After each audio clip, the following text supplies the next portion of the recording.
Hello guys, welcome back to my channel and enjoy this fanfic part 2. Now let's start the fanfic. Karin sighed as she scrambled on the couch to get on her feet. This was getting a little difficult as she was getting to her 6th month. Her stomach was inflating almost every week, adding more pressure on her back, thus the little backache that barely left her. It was manageable though. She could still move around the house without assistance and carry her various activities normally. The only difference was that now she had to take a little nap in the course of the day in order to rest her body. There was also the morning sickness which manifested itself from time to time. Karin had been appalled to discover she was one of the few women who experienced morning sickness throughout their whole pregnancies. The medication Tsunade had given her along with a lot of water intake reduced the number of crises, but from time to time she still had to rush to the toilet or nearest sink to puke her guts out. Only God knew how much she hated those moments. Nevertheless, they were part of the pack, which included other marvelous instants like feeling the small fluttering movements of the baby in her womb or the occasional kicks. During these moments Karin felt an indescribable elation. The first time Karin had felt it had been a few days after her shopping trip with Naruto. She was washing dishes when she had felt the small, nearly unnoticeable movement. At first she had thought it was her imagination, but the movement had repeated itself and Karin had felt her heart bounce in joy. Tears had started welling in her eyes as a wide grin had spread her lips. She'd hesitated placing a hand on her tummy, fearing this might frighten the little being, but when she had yielded to the will to feel the movement against her hand, the child had found no problem in repeating the performance. Eventually it had stopped as abruptly as it had started, but from that day the fluttering and kicking had become recurrent. It was even stronger when Naruto was around. Karin had noticed. The baby seemed to appreciate his company as much as its mother did. Unfortunately, Karin felt shy about sharing this intimacy with the blonde shinobi. As awkward and absurd as it might sound, she felt letting him touch her tummy would trigger a fire from the sparks that seemed to come out whenever they were together. They both pretended they didn't exist, but the truth was with each passing day the fire grew stronger, threatening to consume both of them. Despite that, none of them seemed ready to yield to the other. A very comprehensive reaction given the emotional trauma they had both experienced in their lives. Karin just hoped one day they will feel enough confidence to open up their hearts to feel again. While waiting for that day, she had to start making preparations for tomorrow's dinner. Naruto will be back from his 1-week mission. Last week the Hokage had requested him to the office to take an S-rank mission that involved capturing a rogue ninja who had been spreading terror in the Fire Country, along with 2 other ninjas. At first Karin had not been very comfortable with the idea of Naruto risking his life, but she had come back to reason. Naruto was a ninja. For that reason he had duties to fulfill that didn't include staying at home and taking care of her, but protecting the village from enemy attacks as well as lending a hand to ally villages when it was necessary.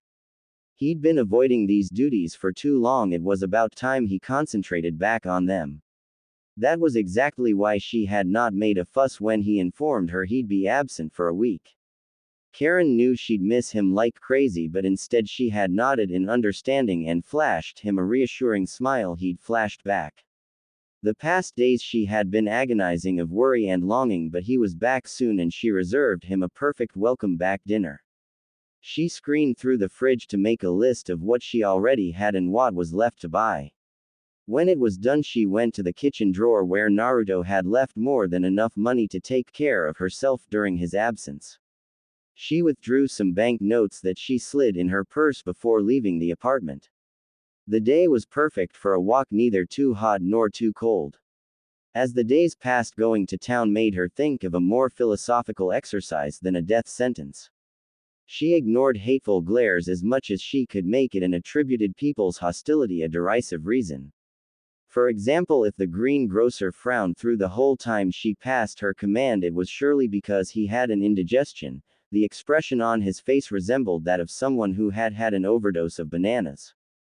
The fishmonger surely made faces because of the strong scent of his cods, poor woman having to support this stench all day.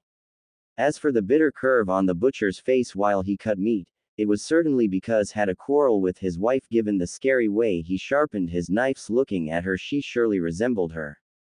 She could only feel for him marriage was not easy thing she knew what she was talking about. With a little of humor and irony she could face everything most of the things on her list were crossed except for milk and eggs but she could pick them on her way back. She was interrupted in her trail of thoughts by the shock of two bodies hers and another person's. Gosh. Say she had almost gone back home with no incidents. Stay cool Karin she thought be sweet and polite.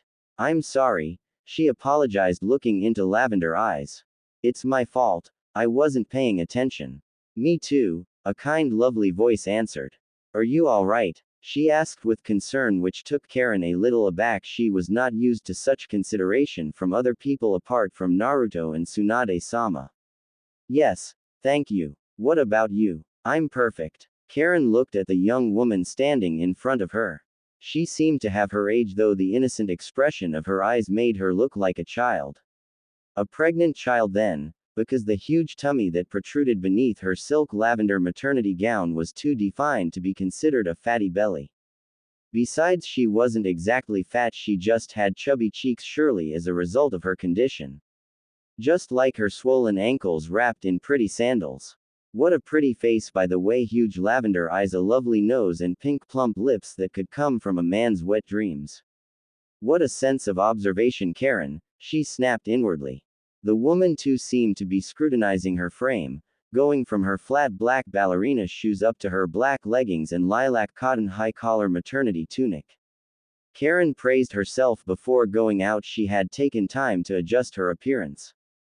First because nice clothes were a good armor to face a hateful crowd with dignity and secondly because anybody will have felt self-conscious and out of place in front of submitted to this sharp gaze even if it held no contempt or meanness. When the brunette caught Karin's crimson gaze she blushed and hurriedly looked away.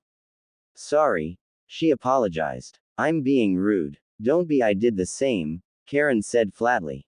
Must be a ninja thing, a very natural one by the way. Yes. The woman smiled shyly. My name is Hinata Inuzuka, she bowed instead of extending a hand. Noble education Karin thought before presenting herself. I'm Karin, Uzumaki Naruto's wife, Hinata completed. I'm one of Naruto's friends. I've heard about your wedding it's a pity I couldn't attend it. It was quickly decided in fact, Karin explained as if there was a need to. It doesn't matter. You look busy. Perhaps I'm bothering you. Not at all, Karin protested. I was almost through. In that case you wouldn't mind joining me for a cup of tea somewhere. It would be my pleasure, Karin replied surprised by her own answer. She couldn't help it being polite and friendly with Hinata was easy. They walked to a tea shop not very far, and settled on comfortable booths while their bags lay at their feet. Karin took chamomile tea while Hinata opted for green tea. How far are you? Hinata asked to begin the conversation. 24 weeks, Karin replied. What about you? 30 weeks. Do you know if it's a boy or a girl? Not yet. What about you? 2 girls I'm expecting twins, Hinata explained rubbing her stomach lovingly. Your husband must be very thrilled, Karin said glancing at the silver band on a Hinata's ring finger with a little bit of envy. She and Naruto had no wedding rings considering the nature of their marriage it was no surprise. But Karin couldn't help but feel a little blue or envious whenever she saw one on someone else's finger. Yes Kiba was very excited. He's a very hands-on husband and I suspect he'll be very hands-on father too. But I'm sure you understand what I mean, it seems to me Naruto is exactly the same. Somehow, Karin agreed taking a sip of her tea. He's very attentive and caring. He does all he can to make me happy. I recognize Naruto there, he's kind and undemanding. I'm glad he found a special person like you to be his wife. I don't think I'm quite special, Karin chuckled a tad embarrassed. I do, Hinata replied adamant. These past years Naruto has been a shadow of him, you know after the Sakura and Sasuke thing, that's why I was surprised to find out he was getting married. But when I look at you I now understand why. You are truthful and kind. It's too early to draw this conclusion. Don't you think so? Karin asked, suddenly feeling self-conscious. I don't need years to make myself an opinion of people, I'm certain of what I'm saying. Believe me, if you were as bad as people say, Naruto won't have married you in the first place. So she knew who she was, Karin reflected. How could she not? It was obvious everybody in town knew about her. But she surely didn't know the circumstances under which she had married Naruto, or she preferred to ignore them. Just as well she didn't feel as talking about them. You seem to be very close to Naruto, Karin questioned in an attempt to switch the subject.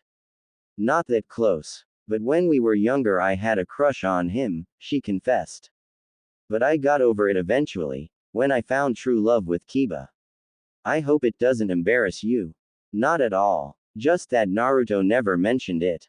Given that we never dated, it's normal he didn't want to upset you with such details.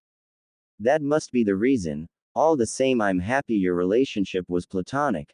Competing with someone like you would have been tough, beautiful, sassy, intelligent. It's kind of difficult to find better bride, she said in a joking tone, though deep inside she meant it.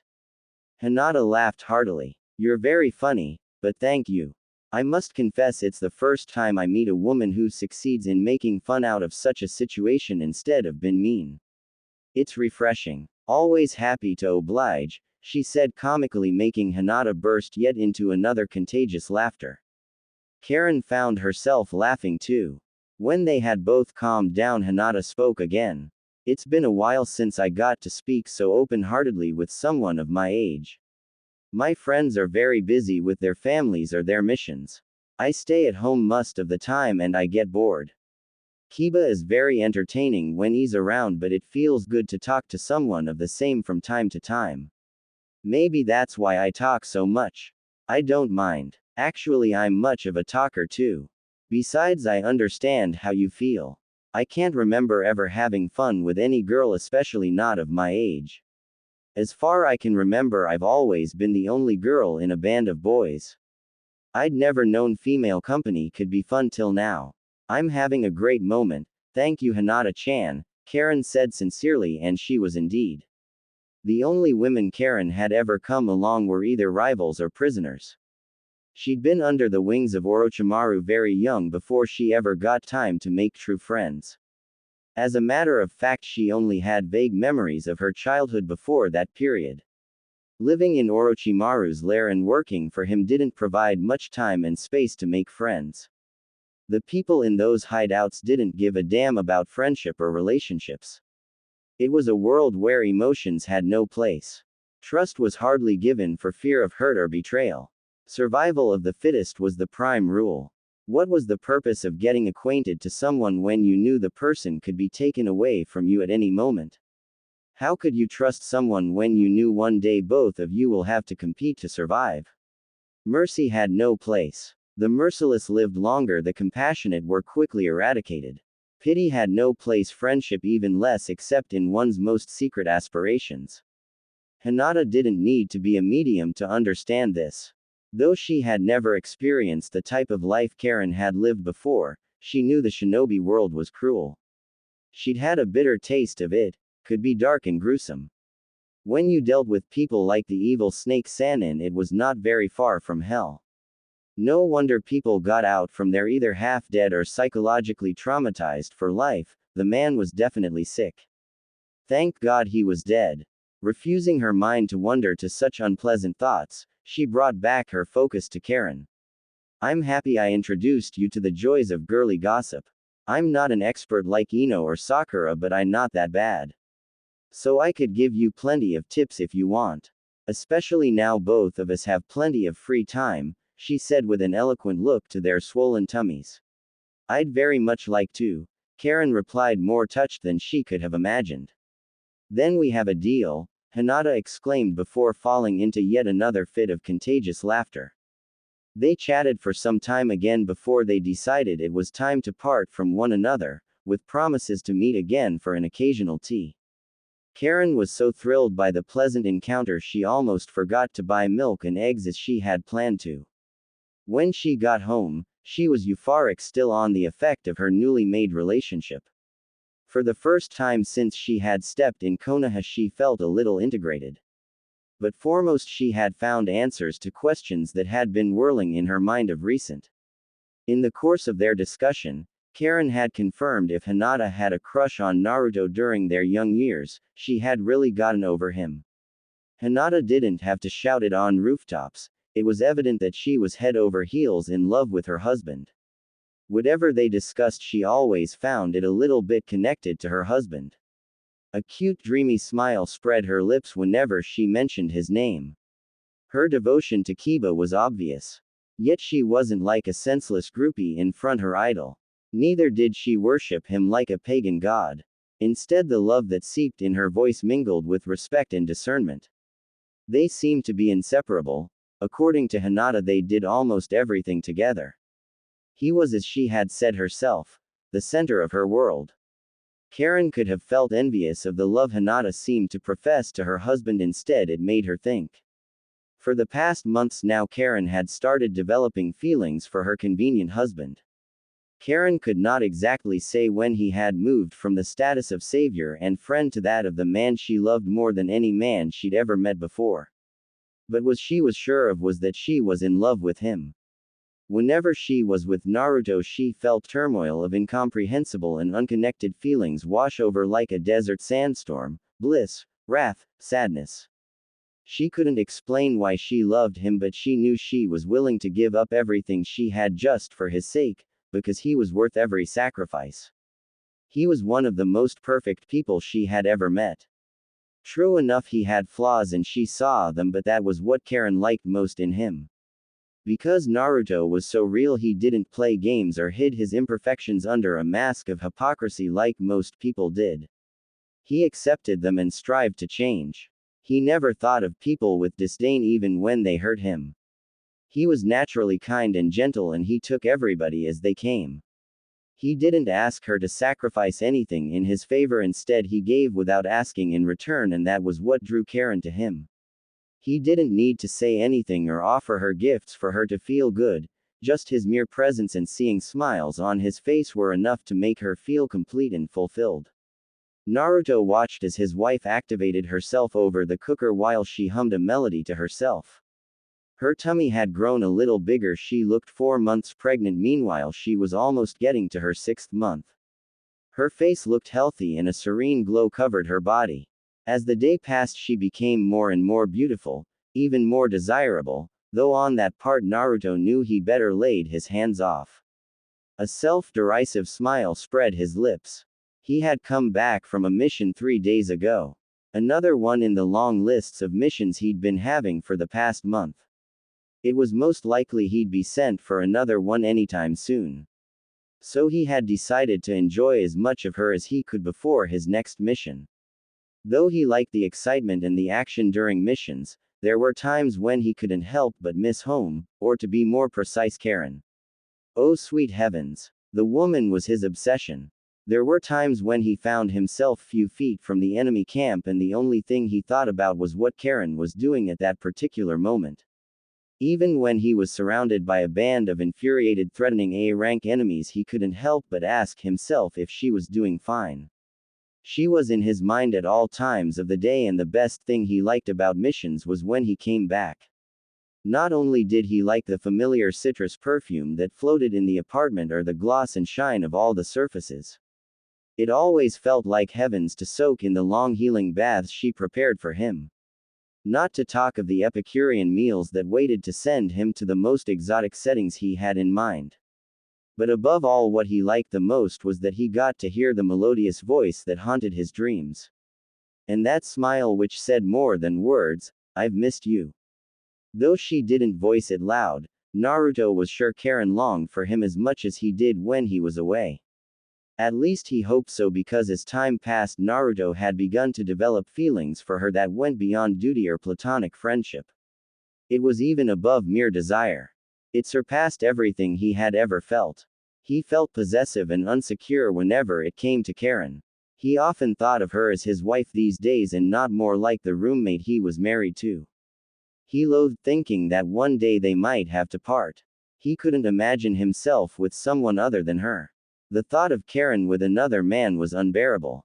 So unbearable that he had decided he was going to brand her with his mark, show the whole world she was taken and his and that he belonged to her forever and always. But how could he do that? He couldn't just take a hot piece of metal and apply it on her skin. Could he? No way, it would be barbaric and out of place. This kind of mark didn't have to hurt physically, it had to be heartfelt and beautiful. Even if Naruto wasn't sure there was something with enough beauty to compare with Karin's. It had to be well thought and eternal. Even if they parted, she could keep it and it would remind her of him forever and bring a smile to her face whenever she saw it. But if he knew the effect he wanted it to have, nonetheless Naruto couldn't figure out exactly what thing could possibly produce that. Naruto suddenly lifted his head up. Karin had stopped singing and everything seemed deadly silent. He furrowed his eyebrows inquisitively, wondering about the cause of her sudden muteness. He was about to voice his question when he heard it too, the shrill ringing of the bell. For a moment he felt like cursing, not very used to this sound. Very few people ever paid him visits. It had been so even before Karin's arrival. He usually went to his friend's home or they met at agreed meeting spots. Most of them rarely took the pains to get this far. Who could that be? Karin murmured, voicing his question loud.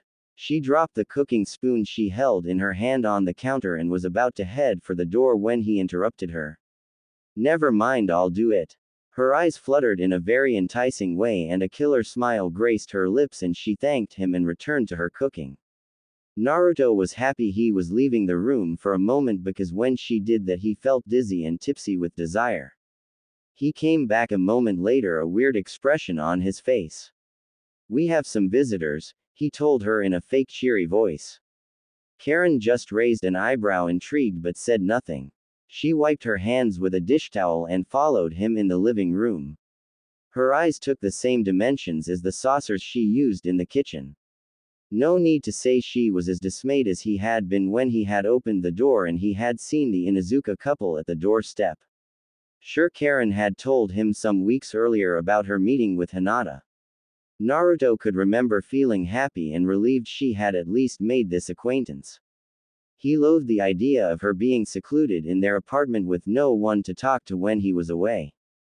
But he hadn't expected to see the pearl-eyed heiress and the dog boy, especially, in their home.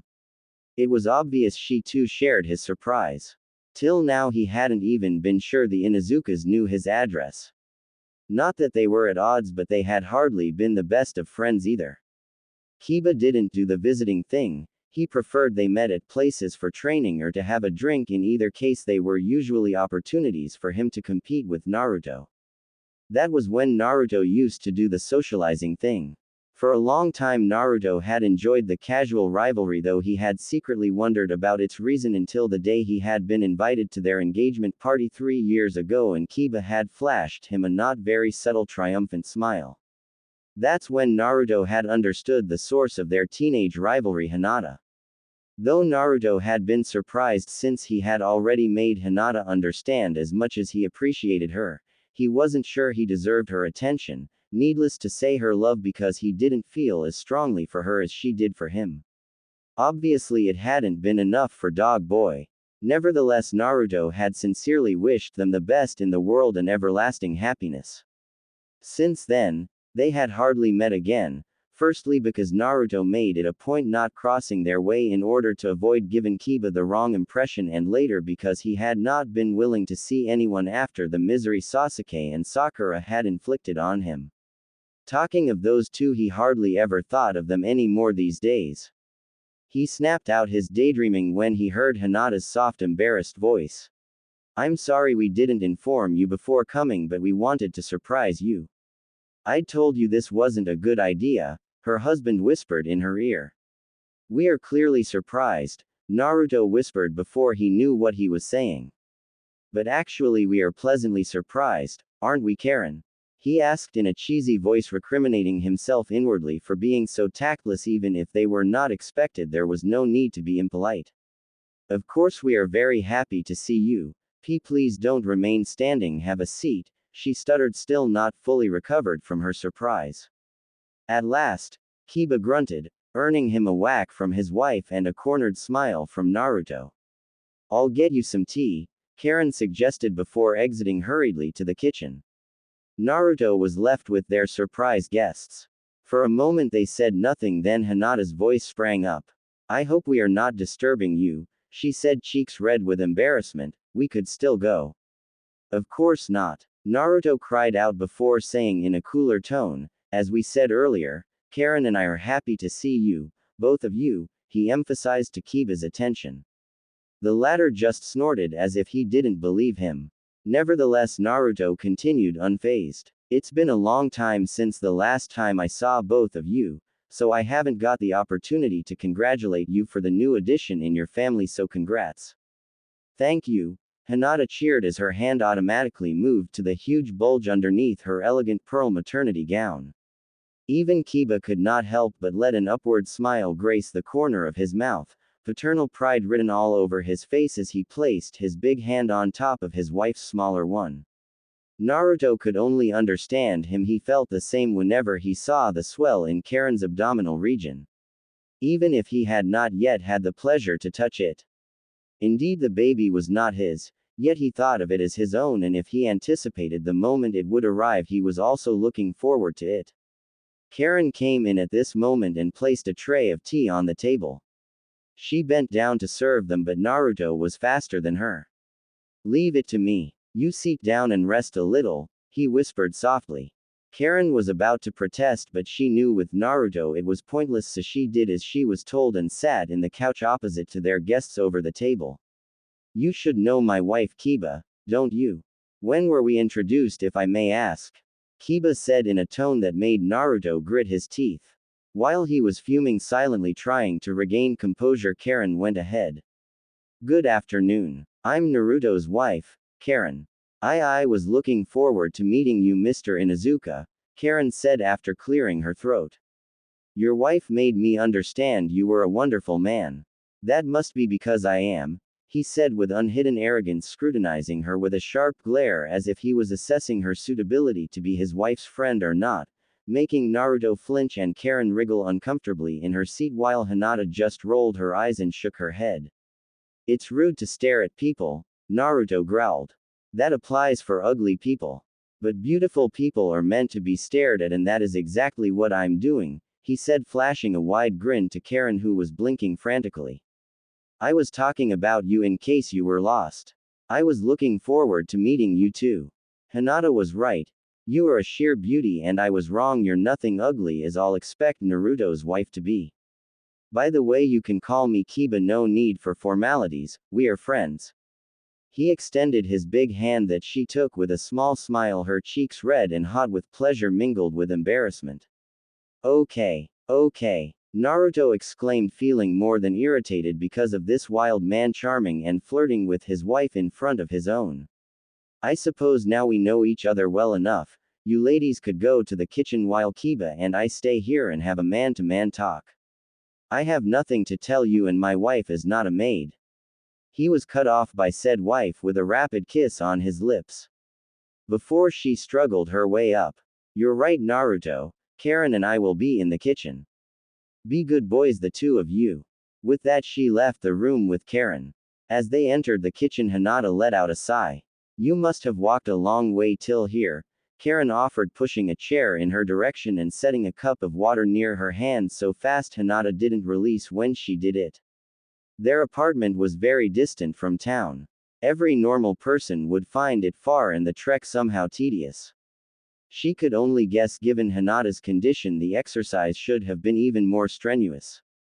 Your house isn't that far, I've worked longer distances than that.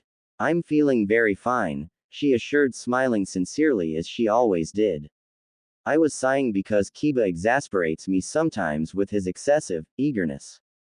Karin blushed, embarrassed by the show that had taken place in the living room some minutes earlier. I hope what he told me didn't upset you. Of course not, Hinata cried out, looking at her as if she had lost her mind. But then she remembered Karin had evolved in a world where possess and be possessed was the bloody modus vivendi. She wasn't used to this type of casual flirting whose purpose was more to compliment and cause pleasure than to seduce to cause havoc. He was right, you're a beautiful woman and pregnancy suits you well, you're glowing. Thank you, Karin said, half believing it, not used to this kind of compliment. Sensing her uneasiness, Hinata changed the subject of the conversation. I was rather thinking about the rivalry between him and Naruto. Are they always like that?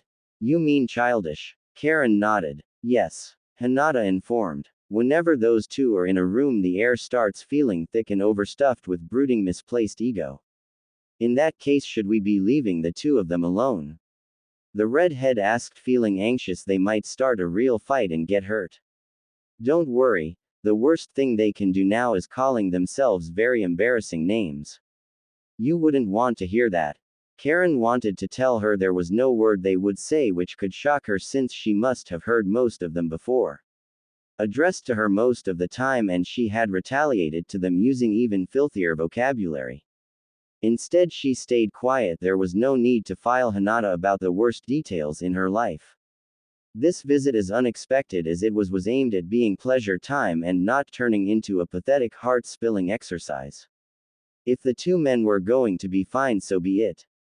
But they better not tear down her living room, if not they were going to have a glimpse of her vast vocabulary in the domain of foul talk. As well as what happened when you stepped on a hormone-overloaded pregnant woman. Well, in that case, she said with a bright smile, I guess I can fix dinner in peace. I hope you like meatballs. Yes, I really hope Kiba and I are not intruding, she asked for the nth time. No, you're not. Naruto and I often lunch in private, if you know what I mean. It's good to have other people at home for once. It's definitely a pleasant surprise. Thank you, Hinata. Why, you're welcome, the other answered, a little bemused before shaking her head and chuckling softly. You're definitely special, Karin. Only you could make coming to someone's house uninvited a good thing. She fell into one of her contagious fits of laughter, in which Karin followed her, yet unable to figure out why she was laughing. Kiba and Naruto had been alone for some time now when they heard the laughter coming from the kitchen. Obviously their wives were faring better than they did. Naruto, wanting to be a good host, decided to act mature and initiate the conversation on a subject he sensed Kiba liked very much. He cleared his throat openly to attract the brunette's attention, since he had decided looking into space was far better than looking at his ugly face. Karin told me, Hinata, and you were expecting twins. You must be very thrilled. HNN. You seem cool and relaxed, but aren't you a little nervous? Naruto persevered, and he made it. The Inuzuka spoke. Have you decided to change your profession to become a psychoanalyst? Inasmuch as you may think yourself fit for the job, I will never let you come an inch near my mind. Even if it's for free. Naruto was starting to feel unnerved again, but he was determined to behave himself. This dog-scent boy was being a knucklehead, but he was not going to have the better of him. I see you left Akamaru home. Good of you to notice. Why is that? The blonde continued, pretending he had not heard the sarcasm in Kiba's voice. My wife feared he might frighten yours, he answered between his teeth. There was no need for that precaution. Karin may look frail, but she is tougher than that. But all the same, it's very much like Hinata to be caring for others. But you should know that better, you're her husband. Yes, it's my wife. See, dude, inasmuch as I like my wife and I know the long list of her qualities, I'm not going to give them to you. Marriage seems to have turned you into a chatty maiden, but that's not my case. So I'm not going to tell you, even if you live as far as the promised land and your building resembles a wrecked ship, your apartment is pleasant to the eye and your chairs are comfy. I'm not also going to tell you your wife does an excellent job at keeping it tidy, because this can't obviously be your doing, as well as good tea. So keep your questions to yourself, I have nothing to tell you. For a moment Naruto was puzzled. Though he had made them in his own twisted way, Kiba had actually complimented him. This was one rare occasion he was sure he would have to live for ages before hearing them again. For some reason it went deep into his heart, and for some reason he was angry with Kiba because somehow he felt a little a chatty maiden at this moment. Sure, he said stiffly. They sipped their tea, pretending the other was not there. Some minutes of this stuffy atmosphere, and this time Kiba broke. We don't often see you neither at the training grounds nor on missions these days. Has marriage affected your will to train too? Anyway, you should get back to it, you're definitely looking out of shape.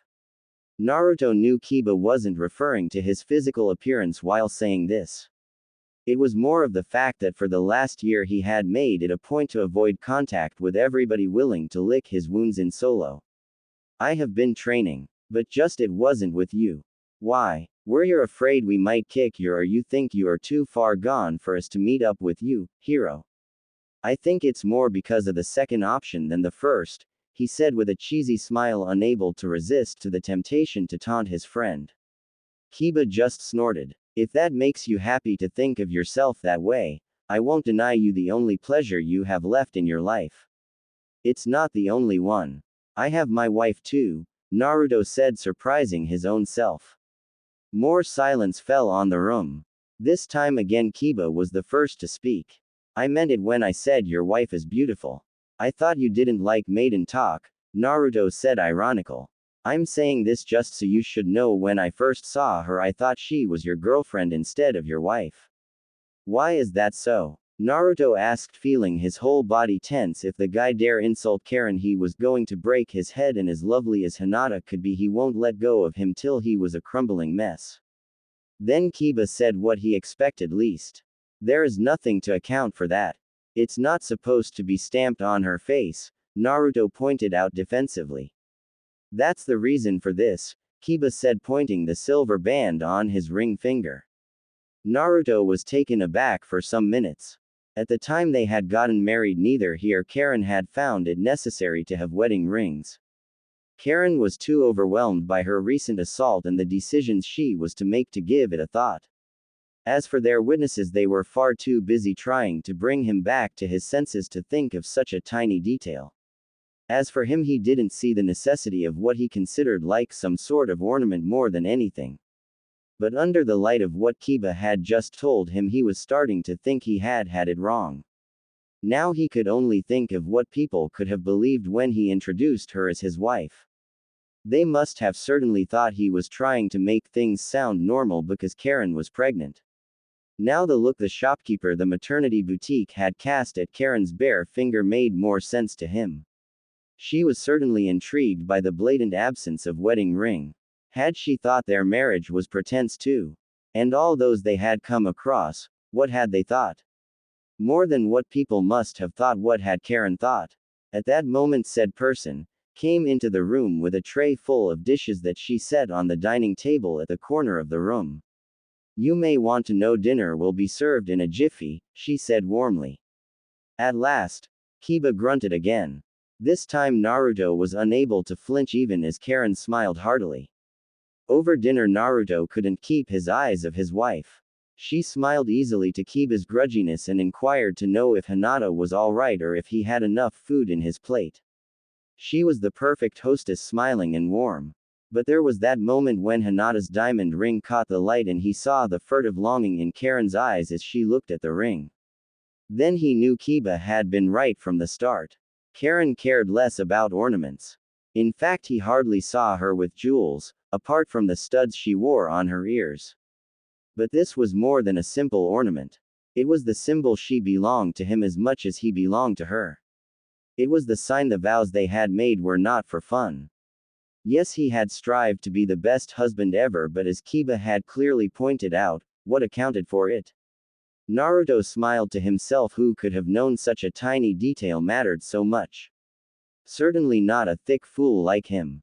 But now he knew what he had to do, and he was going to do it not only because it was the right thing to do, because he had found the answer to the question that tapped his mind. By the time Kiba and his wife decided to leave few hours after lunch, Naruto already had a plan forged at the back his mind. While the women were saying their goodbyes to each other, he gave Kiba a firm handshake. Goodbye. I hope you don't expect me to tell you, your wife is an excellent cook and that you're a lucky man. Of course not, that will make you a chatty maiden, but all the same thank you, he said with a warm smile. You're welcome, Kiba said stiffly. Hinata, and he headed for the door without turning. He addressed Naruto. Blondie, when you gather enough courage, meet us at the training grounds, he said mockingly. Sure, was Naruto's casual response. When they were out of sight, he closed the door and walked towards the living room, Karin by his side. Interesting day, wasn't it? He asked. Sure it was. I hope Kiba didn't upset you too much. He was just trying to be kind, she inquired. A little. But that's because he did the things I don't do enough. Like what? Telling you how much you're beautiful and how lucky I am to have you as a wife. Karin woke up to the sound of cursing and yelling coming from the kitchen. Looking at her stand watch, she furrowed her eyebrows. It was 7 o'clock. Why was Naruto awake this early, and most importantly, what was he doing in the kitchen? A feeling of uneasiness washed across her. She got up from bed as fast as she could and marched towards her robe, which hung somewhere. She was about to put it on when she heard a loud boom that should have reverberated across the whole building. Naruto! She screamed as she ran to the kitchen, bare feet, her heart racing like a drum. But when she opened her door, an alarming scene greeted her. A black thick smoke was starting to engulf the whole place, making her eyes teary and difficult for her to see whatsoever. She could hear Naruto coughing frantically, but she could not locate where he was. Naruto! She cried, anguish clearly leaking from her voice. Are you all right? Please answer me. The only reply she got was a more persistent fit of coughing. Panic was starting to have the better of her. For one moment she imagined Naruto in there, asphyxiated by the smoke, laid powerless on the kitchen floor. Without a second thought, she entered into the dark, heavy fumes and started shouting his name harder. Still, all she could hear was the worrying fit of coughing. Very soon her own lungs started burning and she found it very difficult to catch her breath. Everything was a giant dark spiral swallowing her up. But she couldn't yield to the darkness, not yet. She had to find Naruto and make sure he was okay. She tried to wake up, but her body was beginning to feel numb. Tears started streaming on her cheeks as the feeling of powerlessness crushed her. Forgive me, Naruto. I'm so weak, she whispered before the darkness engulfed her. Karin woke up to the sound of beeping monitors. Her eyes fluttered and opened. A harsh white light blinded her and she closed them back. She could hear many agitated voices spiraling over her head. She tried to speak, but her throat felt dry and her lungs burned a little. Where was she? What was she doing here? Where was Naruto? Naruto! In a painful flash, the previous events ran through her mind. She had heard the explosion in the kitchen, the scary smoke everywhere, the frantic coughing of her husband, the darkness that had engulfed her before she made it to the kitchen.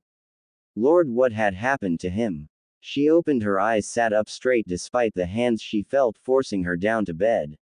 A hospital bed, she realized as she saw the people all dressed in white that whirled around her and the scent of antiseptics that hit her in the nose. Leave me alone, she squealed. I have to find him. I have to find my husband. She continued, struggling to be free, nearly ripping off the cables that were attached to her marked arms.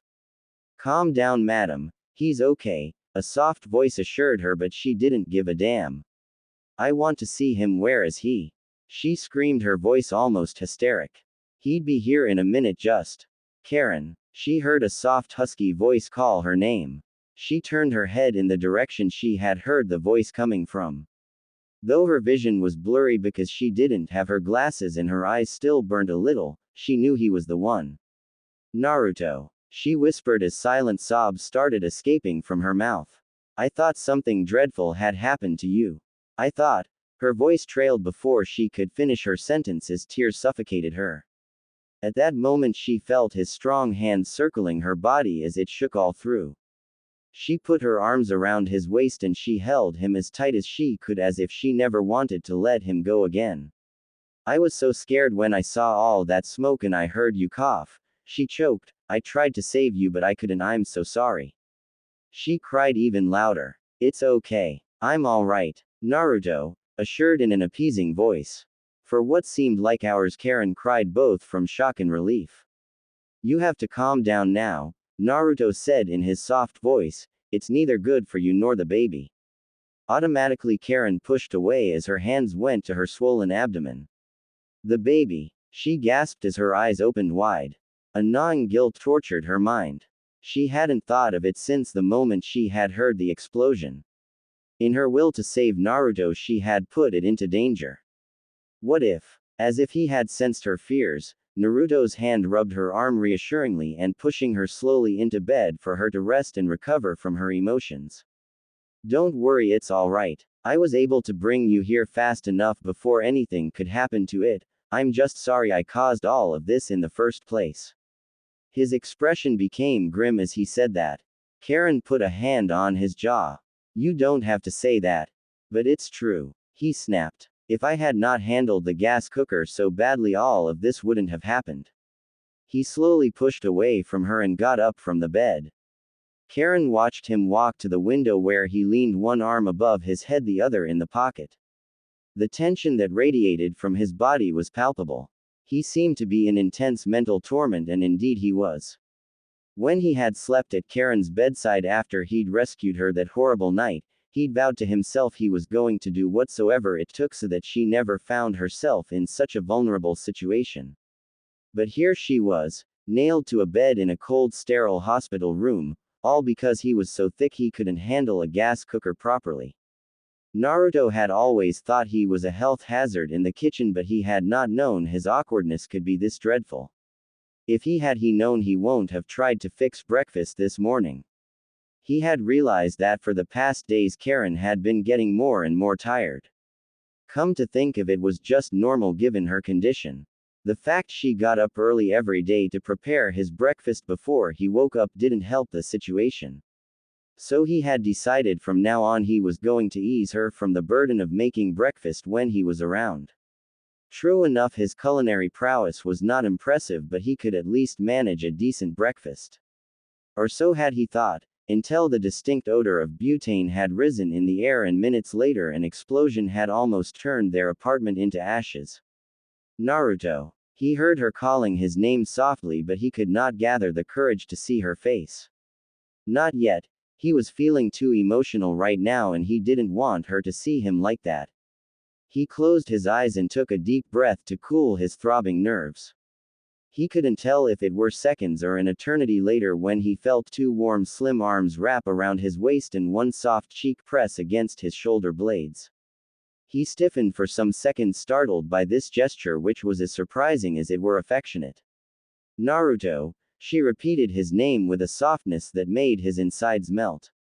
You need to be less unforgiving towards yourself. It was just an accident. An accident which could have cost your life. He exclaimed furiously, wanting to get out of her arms because her tenderness made him feel guiltier by the seconds. But she didn't let him go. It could have, yes, but thank God it didn't. What if it had? He said in a bitter tone. Then I would have been happy. At least you were safe, because if anything were to happen to you, God knows I'd surely fall apart. Her confession made Naruto's eyes to grow wide. For a moment he thought what she had said was the fruit of his imagination. But her grip around his waist tightened, and he could now feel the curve of her stomach carving in his back, and the words that followed were enough to confirm his initial thoughts. Losing you will break my heart. I'm glad you're safe and sound. Naruto couldn't find what to reply to that. True enough, Karin's words were far from a declaration of eternal love and servitude, but they were as sweet and touching as any tender words he'd ever heard. He couldn't find anything suitable to say before he could even open his mouth to say a word. The door of the room suddenly opened and a busty blonde Hokage barged in. For a moment she stood by the door watching the two of them in astonishment. But her surprise was short-lived. Though I'm happy you are recovered enough to stand on your feet, I don't think it's safe to indulge into monkey business now, she said in a sly tone that had Karin blushing madly. Naruto just exhaled and grunted something inaudible. He turned around, forcing Karin to slowly slide her arms from around his waist. Naruto couldn't help but feel bereaved. Ba-chan, what do you want? He muttered, not happy at all by the fact she had interrupted a moment which could have led to one of the biggest events in his life. I only want to do my job, she said, unfazed by his glaring eyes. It's obvious your wife is fine, but I just want to check to be sure given her condition it's safer. That is if you'll let me, of course, she added in a feigned obsequious voice. Of course. He mumbled, hating the woman for her shrewdness. Nevertheless, he led Karin to her bed and helped her settle down. Thank you, she still said in the same mocking tone. You're welcome. I'll leave the both of you. Once he was in the corridor, Naruto let out a sigh and leaned against the wall, still under the shock of what had happened in the room. For a moment Karin and he had shared something he found hard to put a name. He'd felt his heart drumming in his ears and a growing awe and anticipation almost numb his body. Indeed, ever since his discussion with Kiba some days before, many questions had been whirling in his head. The most important being, what were his feelings for Karin? He had thought about it again and again, trying to seek his heart honestly and be true to himself. The feelings the redhead aroused in him were hard to describe. When she was around, he felt happy and good, that was true enough. But there was also this longing and sadness that nagged him and made him feel insecure. Insecure because he'd never felt he was losing himself so completely to anybody before. She was the fire that consumed his body and soul. She was the endless waters in which he longed to drown forever. More than lust and passion, he felt he was actually in love with her. He'd never thought he could ever feel that way one day, but it had happened. He'd been trying to fight against the truth ever since she had lit that spark in his, the place of his heart he'd thought will stay dark forever. True enough, at the beginning he had been spurred by the need to protect her, but now it was so much more than that. She had become the essence of his life. For a very long time he had thought himself in love with Sakura, so when she had betrayed him he had felt his heart ripping apart. But now he thought about it, he couldn't say with certainty if he had been in love with her or the thought of loving her. Or if he had felt true love in her arms, or it had been the combination of passion and good that had bewitched him for the duration of their relationship. Anyways, he realized what had hurt him most when they had broken up had not been the betrayal of the presumed love of his life, but losing against Sasuke once more. To think he'd made a fuss over a wounded ego made him feel ashamed of himself, but he had to be true and admit it. If he had once loved Sakura, it was not the case anymore. Now she felt like a distant memory that itched in your mind from time to time but left you untouched when it left. Meanwhile, if he lost Karin, he couldn't imagine how his life would be. Empty and useless didn't even describe the situation. It would be like burning in the blazing flames of hell. No amount of time would be enough to erase her from his mind. No one would be able to rescue him. Perhaps was he a fool to fall in the treacherous nets of love again, but he was ready to hurt, even if it was just to have a glimpse of what it felt to be loved by Karin. Sure, there was still the memory of her assault that hung in the air like the mythical sword, as well as the memory of all the men she had encountered in her life. None of them had left her with a good impression. Perhaps she was going to think he was no different. But on the other hand, deep in his heart he felt she might love him. Perhaps because of the shadows that filled her eyes when he went on missions and the look of longing she gave him when he came back. Or perhaps because of the way whenever they were together, even if they said nothing, he had the impression they were in intimate connection. Furthermore, perhaps the words she had said earlier that made him believe again.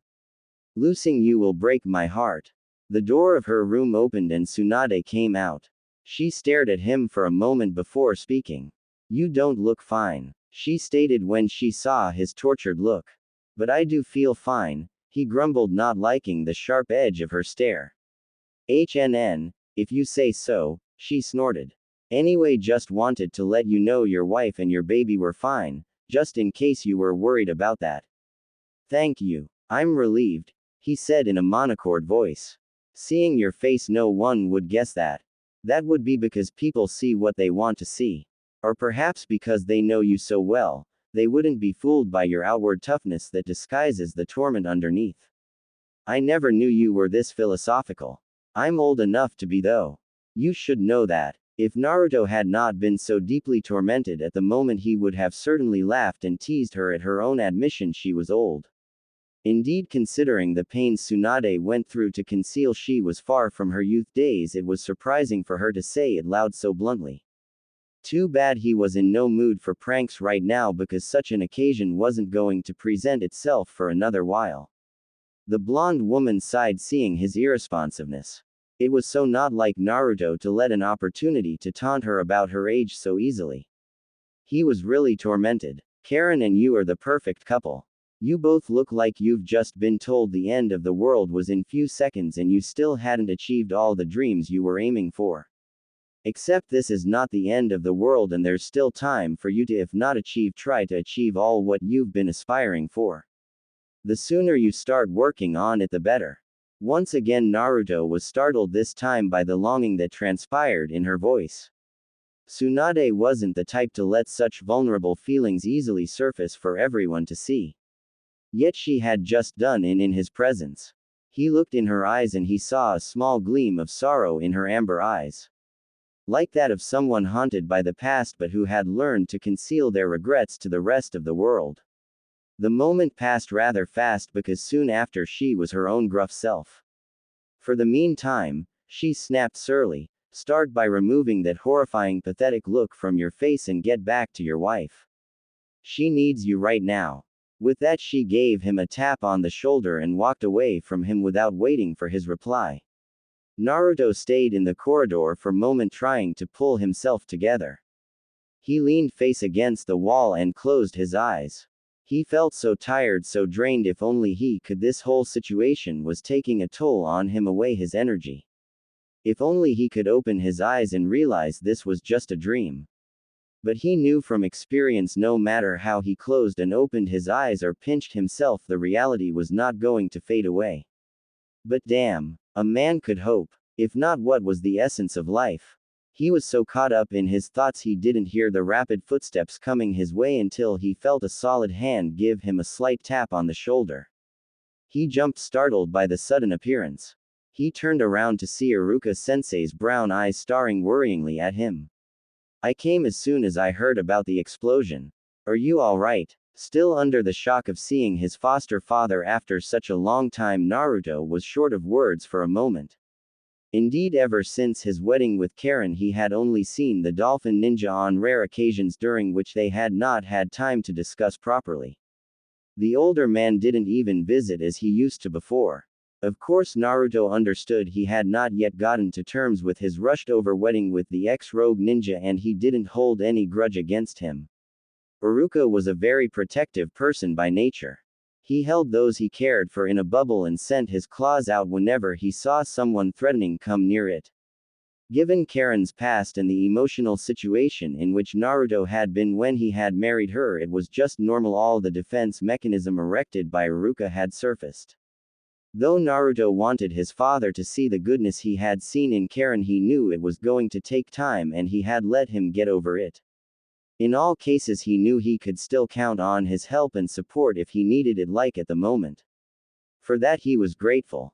Naruto, are you alright? Iruka repeated, greatly worried by the persistent silence of the blonde boy.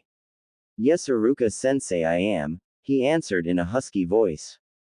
Thank heavens. The dolphin ninja murmured, lifting his eyes to the sky. What about Karin and the baby? Are they alright? Yes, they are. I was scared the worst had happened, Iruka-sensei said, relief clearly seeping from his voice. We were not far from it thanks to me, Naruto said spitefully. What happened? Iruka asked cautiously, sensing the hurt and guilt in Naruto's voice. Naruto took a deep breath and recounted the accident to the teacher, although the memories still hurt. By the time he finished, they were seating on a bench nearby. Iruka placed a hand on his shoulder, his keen eyes boring into his. The gas system in your building is an antiquity. A fire was bound to happen sooner or later. Perhaps, but I was the one who triggered it, replied in a bitter voice. That is fate. I almost killed both of them. Naruto cried. Thank God it didn't happen. It serves no purpose nurturing regrets and living in the past. It prevents you from seeing what lies ahead. Perhaps, but how would I have seen ahead if Karin and the baby had not been anymore? For a moment they stayed silent for a while, both reflecting on the words Naruto was the first surprised to realize he had pronounced. He could no more contain his feelings, they were suffocating him each minute. Karin had said losing him would break her heart, but did she know loving her in silence sent him to hell? Iruka was the first to speak. Can I see her? He asked in a cautious voice. Why, yes, I'm sure she'd be happy to, Naruto said, clearing his throat to clear away the huskiness. In that case, you may lead the way. Naruto got up like an automat and brought him to Karen's room. She was leaning against the pillows, eyes closed when they entered the room. But when she sensed their presence, she sat up and her puzzled eyes went from Naruto to Iruka. An awkward silence filled the room. "Good afternoon, Iruka-san," Karen said in a shy voice, not knowing what attitude to adopt. "Good afternoon, Karen. It's a pleasure to see you safe and sound," Iruka-sensei said. "Thank you. It's a pity we didn't get to meet under normal circumstances." Iruka understood what she was referring to. It seemed as if the only time they got to meet each other she was both pale and queasy, cladded in shapeless clothes like the day of her wedding, or stranded to a hospital bed like now. "We'll have time for proper meetings in the future. Right now my sole purpose is to verify my daughter-in-law and my future grandchild are alright." He couldn't have said better words to please Karen. A small smile split her lips. "We are both fine," she reiterated, placing a hand over her swollen tummy, in a voice that hid her emotion very little. "That's all that matters." "No, it also matters Naruto is not harmed too," Karen added, looking at her husband who was standing in a corner of the room. "Yes, that too," Iruka agreed with a smile, sending a quick glance in the direction of his foster son. "He told me you tried to save him." "Yes, but he is the one who ended saving me again," Karen admitted, her cheeks red with embarrassment. "That's because it's the husband's duty to do so. And he does it perfectly," she said, looking straight into the blonde's eyes. "I'm happy." Iruka-sensei then stood up from the chair at her bedside. "I just wanted to check on you three. I'm going to leave you to rest. Take care of yourselves." "Thank you," Karen simply said. "See you. I'll escort you to the door," Naruto said coolly. "I'd be right back," he said to Karen, who just nodded. The words stayed caught in his throat. He just squeezed her hand and turned around. Once more he was in the corridor, this time with Iruka at his side, piercing him with those shrewd eyes that had seen through him so many times. This time again was no exception. "You love her." It was more an affirmation than a question. "Yes," Naruto simply replied, knowing there was no need to lie. The raw emotions in his eyes spoke for him. "Does she know?" "No." "Then I think the wrong explosion took place at the right time. It's about time you remedy to that situation." You don't need to tell me, tell her. You have to do this for yourself, for the both of you." The day following the fire, Naruto and Karen barely had time to be alone. First, because Karen had to stay at the hospital for one more day just for precaution, and the nurses seemed to have made a tacit agreement to never leave them alone. They always erupted in the room for one reason or the other. Though Naruto knew they were just trying to do their jobs, he couldn't help but grind his teeth whenever one of them entered the room. If the nurses were not the ones inhibiting any form of tete-a-tete between Karen and him, the visitors did. Actually, Kiba and Hinata had had wind of the fire, and the pearl-eyed ninja had rushed to the hospital to visit her friend, dragging her husband along with her. During the first minutes of their visit, Hinata had fussed over Karen, asking her if she were fine every 10 seconds, till the point Naruto had thought she might need to be interned too because of high blood pressure. Luckily for him, Kiba, though grumpy, had been there to calm down the nerves of his very pregnant wife. Naruto, though a little annoyed, could not help but remark that Hinata, who used to be his #1 admirer, was now a greater fan of his wife. During their whole visit she barely paid attention to him, much to Kiba's satisfaction and to his. Frankly, managing Kiba's jealousy right now was not at the top of his priority list. When they left in the evening, Hinata made them promise they would call Kiba and her if they needed anything. Naruto had barely let out a sigh of relief when he heard a tap at the window.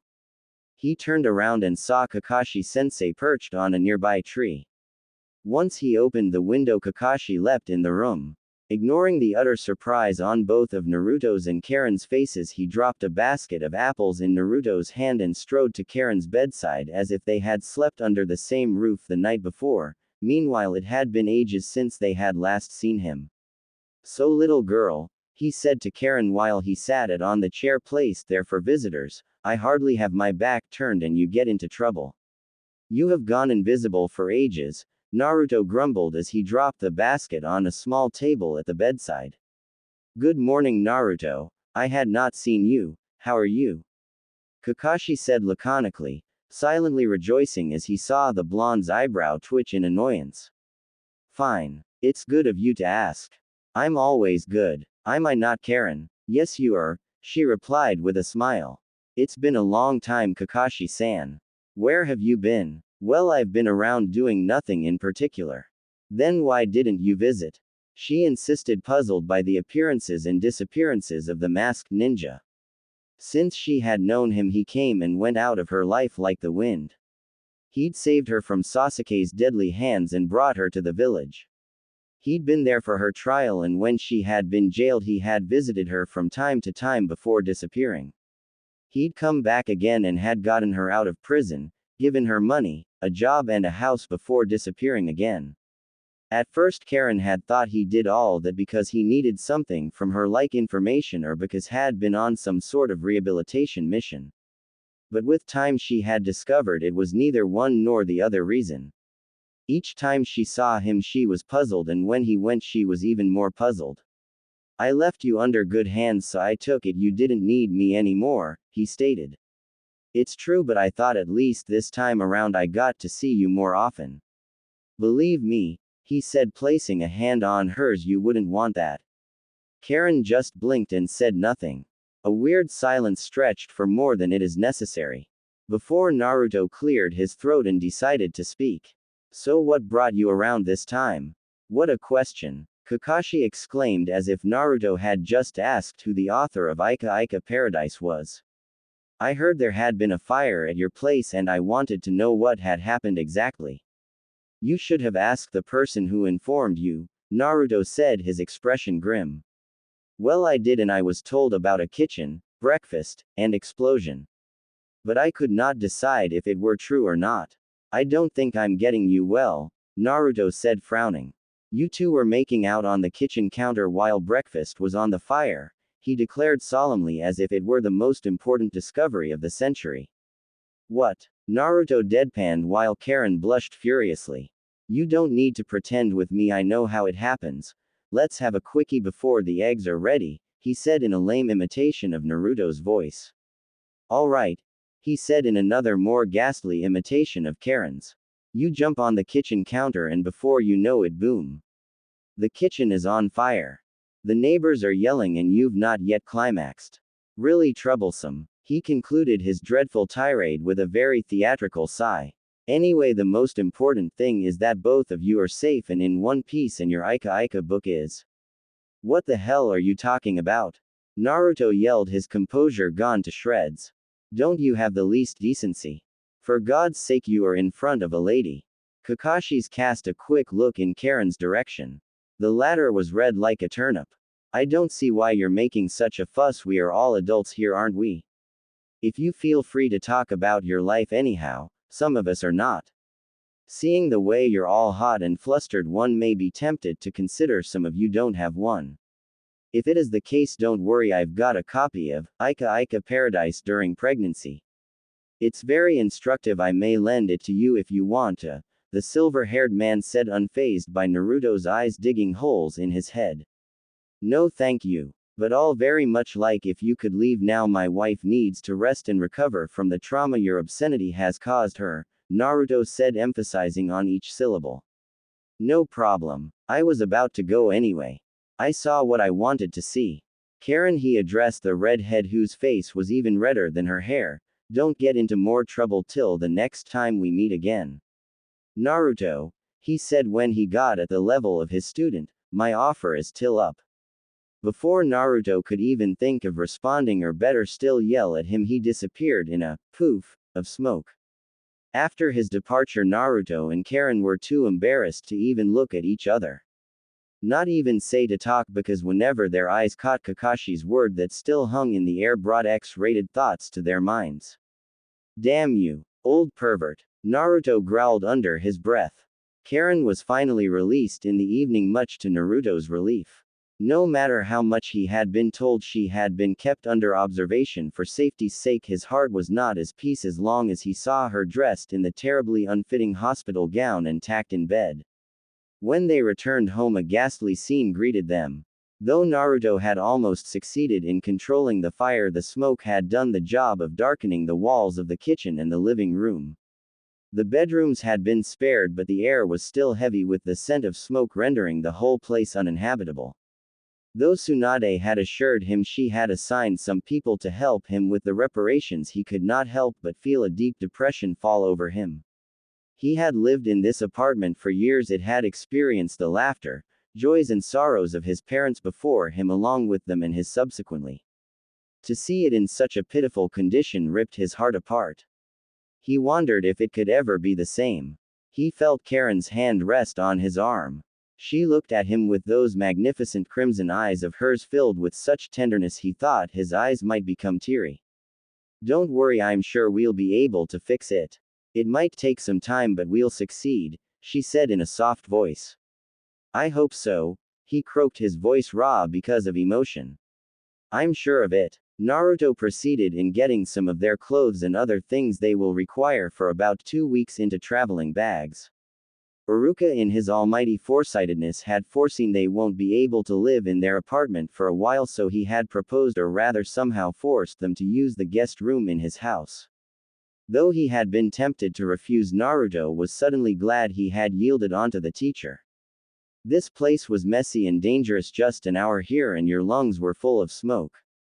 He quickly got over the business of packing, partly thanks to his Kage Bushin, but also because of the meticulousness with which Karin kept everything in both of their rooms in the right place, rendering them easy to access to. It sometimes helped being a clean freak, he thought to himself. 30 minutes later they were leaving the building and heading to Iruka's flat in the opposite part of town. Though Iruka didn't make a fortune working as a teacher, he had somehow managed to afford a relatively big house in a decent neighborhood. The area was neither packed nor isolated. In fact, they were houses that had fences that provided each house some kind of privacy. A rather scanty vegetation of shrubs and herbs rather helped too, though it wasn't as thick and varied as the woods near Naruto's building. In fact, the neighborhood was so different from his that he couldn't dispel the feeling of not being at home. Karin sensed it and was again. She placed her hand on his arm in an appeasing gesture. "It's just for some time. I know, but I can't wait till we'll be home again." "I too," she admitted softly. "But I'm sure few weeks away won't kill us," she said with feigned enthusiasm, to which Naruto quickly yielded to. "You're right," he acquiesced. "What are some weeks in the dungeon of the Master of Clean Freaks for Shabby Jack?" Karin didn't dignify that with an answer but rolled her eyes. As soon as they pressed on the doorbell, Iruka, who had been expecting them for the whole day, opened the door. A wide welcoming grin spread his lips. "Finally you're there," he said as he opened the door. "It's late, you must be hungry, dinner is almost ready." He pressed them to drop their luggage in the hall and ushered them to the living room while he got some tea from the kitchen. As it was expected, Iruka's living room was spotless from the cream-colored walls to the wooden floor. But by some miracle the house still managed to be warm and welcoming thanks to the soft colors of the armchairs and the rugs placed here and there. Very soon Iruka was back with a tray of tea. While they sipped the hot drink, he went back to the kitchen to keep an eye on dinner, which was still on the stove.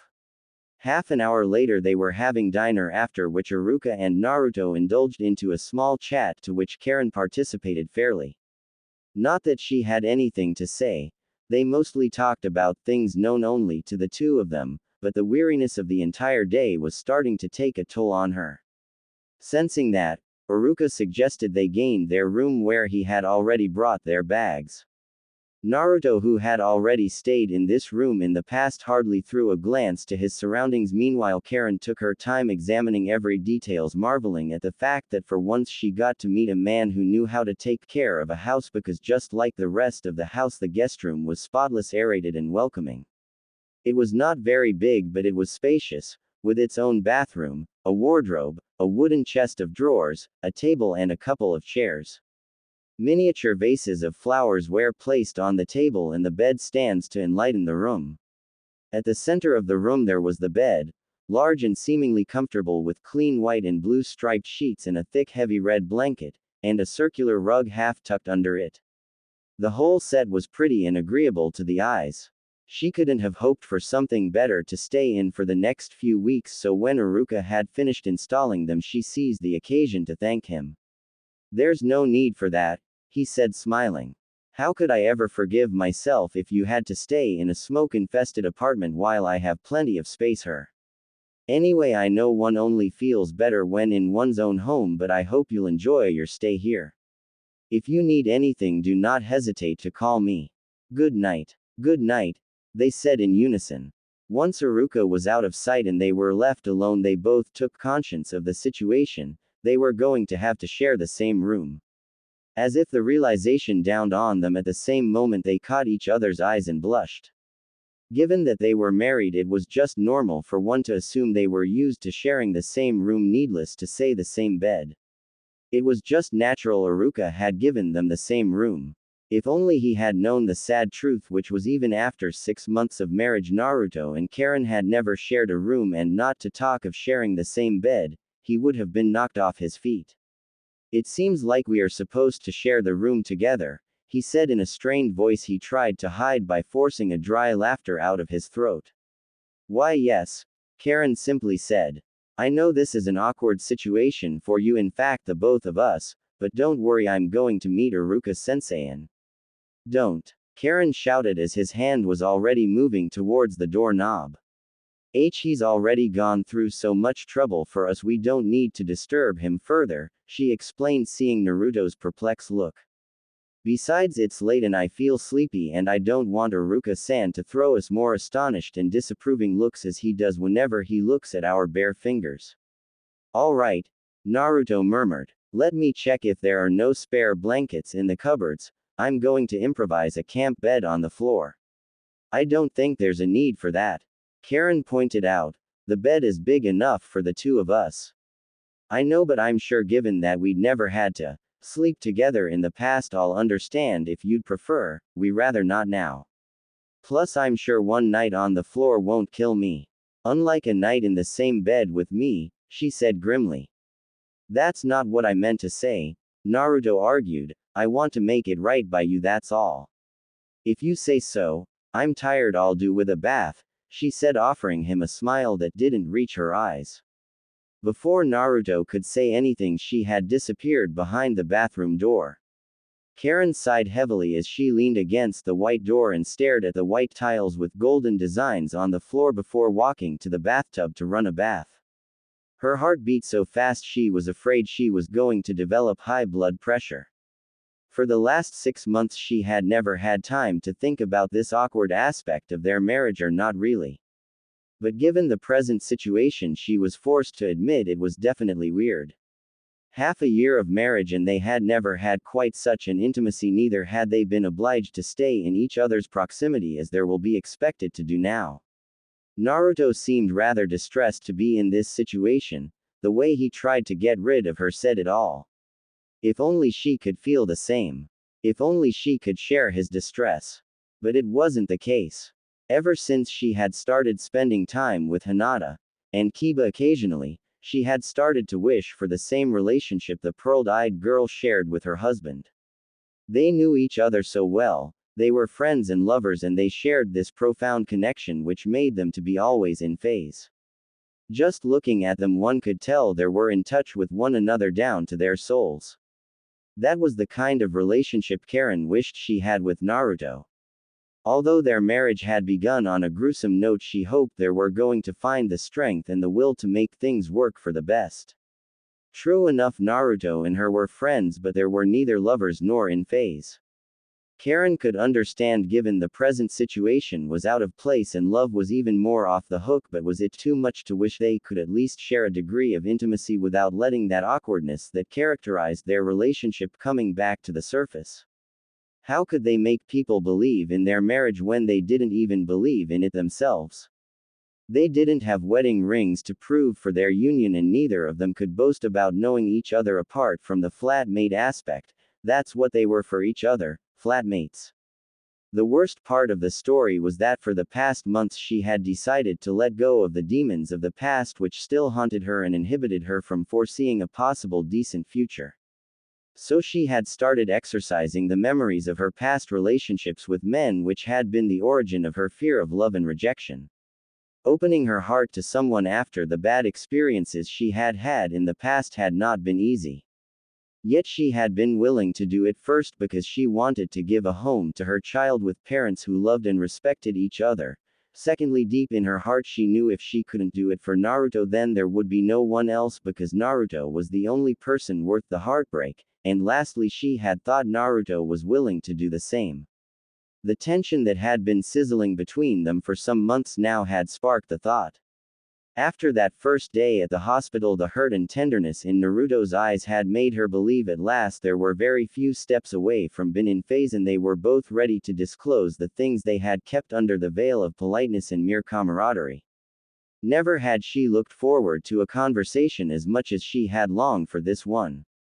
The hours had seemed like days and their visitors had seemed like a torture. Finally they were alone, and Naruto didn't seem to be willing to talk, rather he was in a haste to run away. The only conclusion possible was that she had been the one mistaken. All those signals she thought she had sensed had only been a combination of pregnant hormones exacerbated by daydreams and fantasies, as well as desperate need to be loved. She had taken risk by opening her heart once again to love, and once more it was letting her down. Perhaps was it only meant for others and not her after all? What if she didn't want to let go?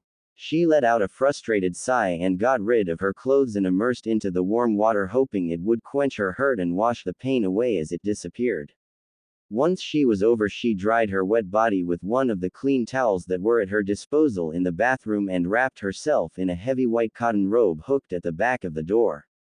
Once more she thanked God silently for Aruka's foresight, because in her haste to escape from Naruto she had left her clothes in the bedroom. Though to think of it, since they hadn't yet unpacked, it would be useless. She composed herself a face as she tied the lapels of her robe and prepared to regain the room once more. You can do this, Karin, you're a fighter, not a mess. Naruto turned his head around as he heard the door to the bathroom open.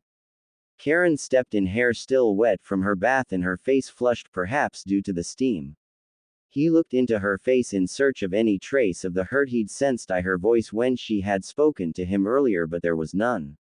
Had he been someone else he would have thought he'd imagined it. But 6 months of living with Karin, he knew her well enough to sense the serene, impassible mask of her face was an act. Yet he wasn't sure he wanted to ask her what was wrong, because he was afraid the answer might make him feel more distressed and depressed than he was at the moment.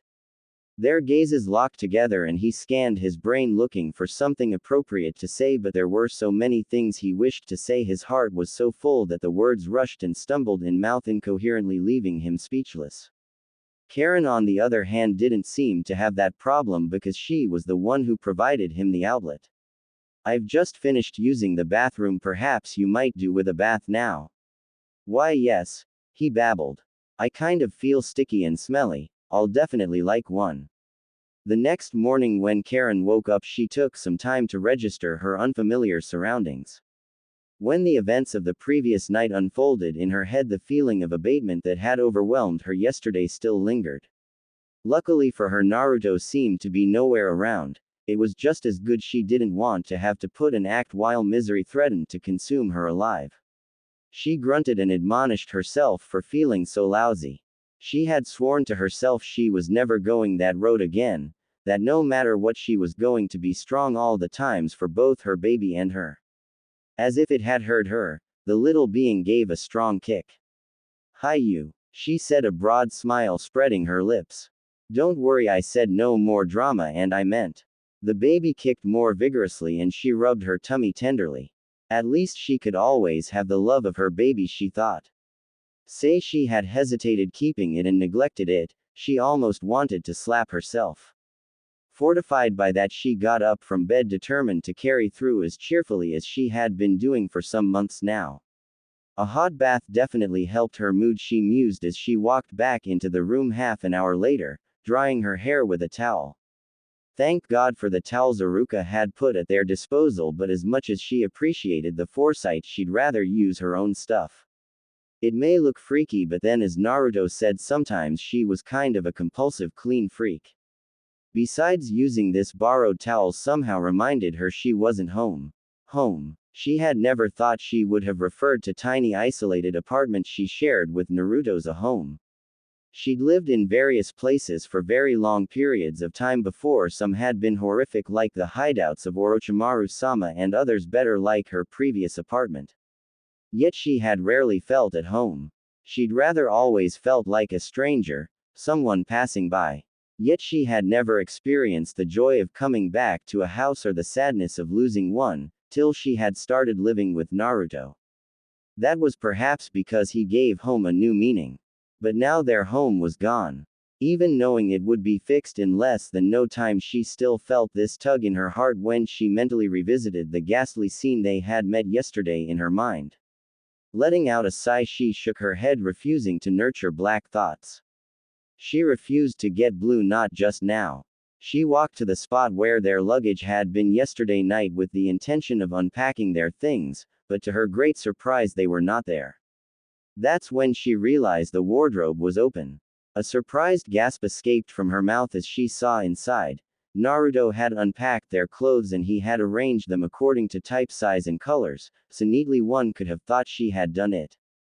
Somehow the combination of seeing the visible effort he'd made and their clothes side by side stirred something deep in her. This is what she wanted. This was what she had always hoped for when she thought about being a couple. Small things which seemed irrelevant but meant so much at the same time. When Naruto had entered the apartment to pack their bags, no matter how thankful she had been to him, she had still cringed at the thought of him rattling things upside down. Now she knew she had been wrong. Say, she had always thought he was innately shabby and he would never change, so she just had to suffer his attitude.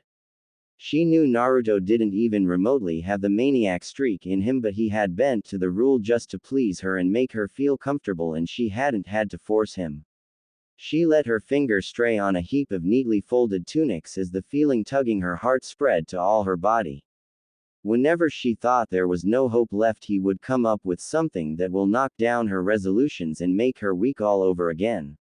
How could he do such things that showed how close two people were so naturally and make them feel right but be so distant at the same time? Now her brain was all messed up. She didn't know what to believe. Was she supposed to try or give up without trying? She let out a shuddering breath and leaned forward against the wardrobe door.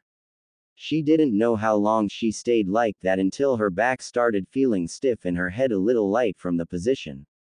She straightened up and proceeded in finding clothes to wear. She settled for white sleeveless muslin gown with black and red flowers printed on it, as well as a pair of black tights and a black long-sleeve vest at the top. As she checked her appearance in the big mirror in the bathroom, she smiled.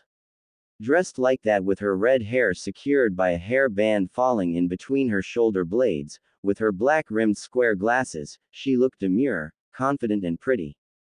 Exactly what she needed right now. Even if she didn't feel like that, there was no way she was going to hint anything to Naruto and Iruka-san about her misery.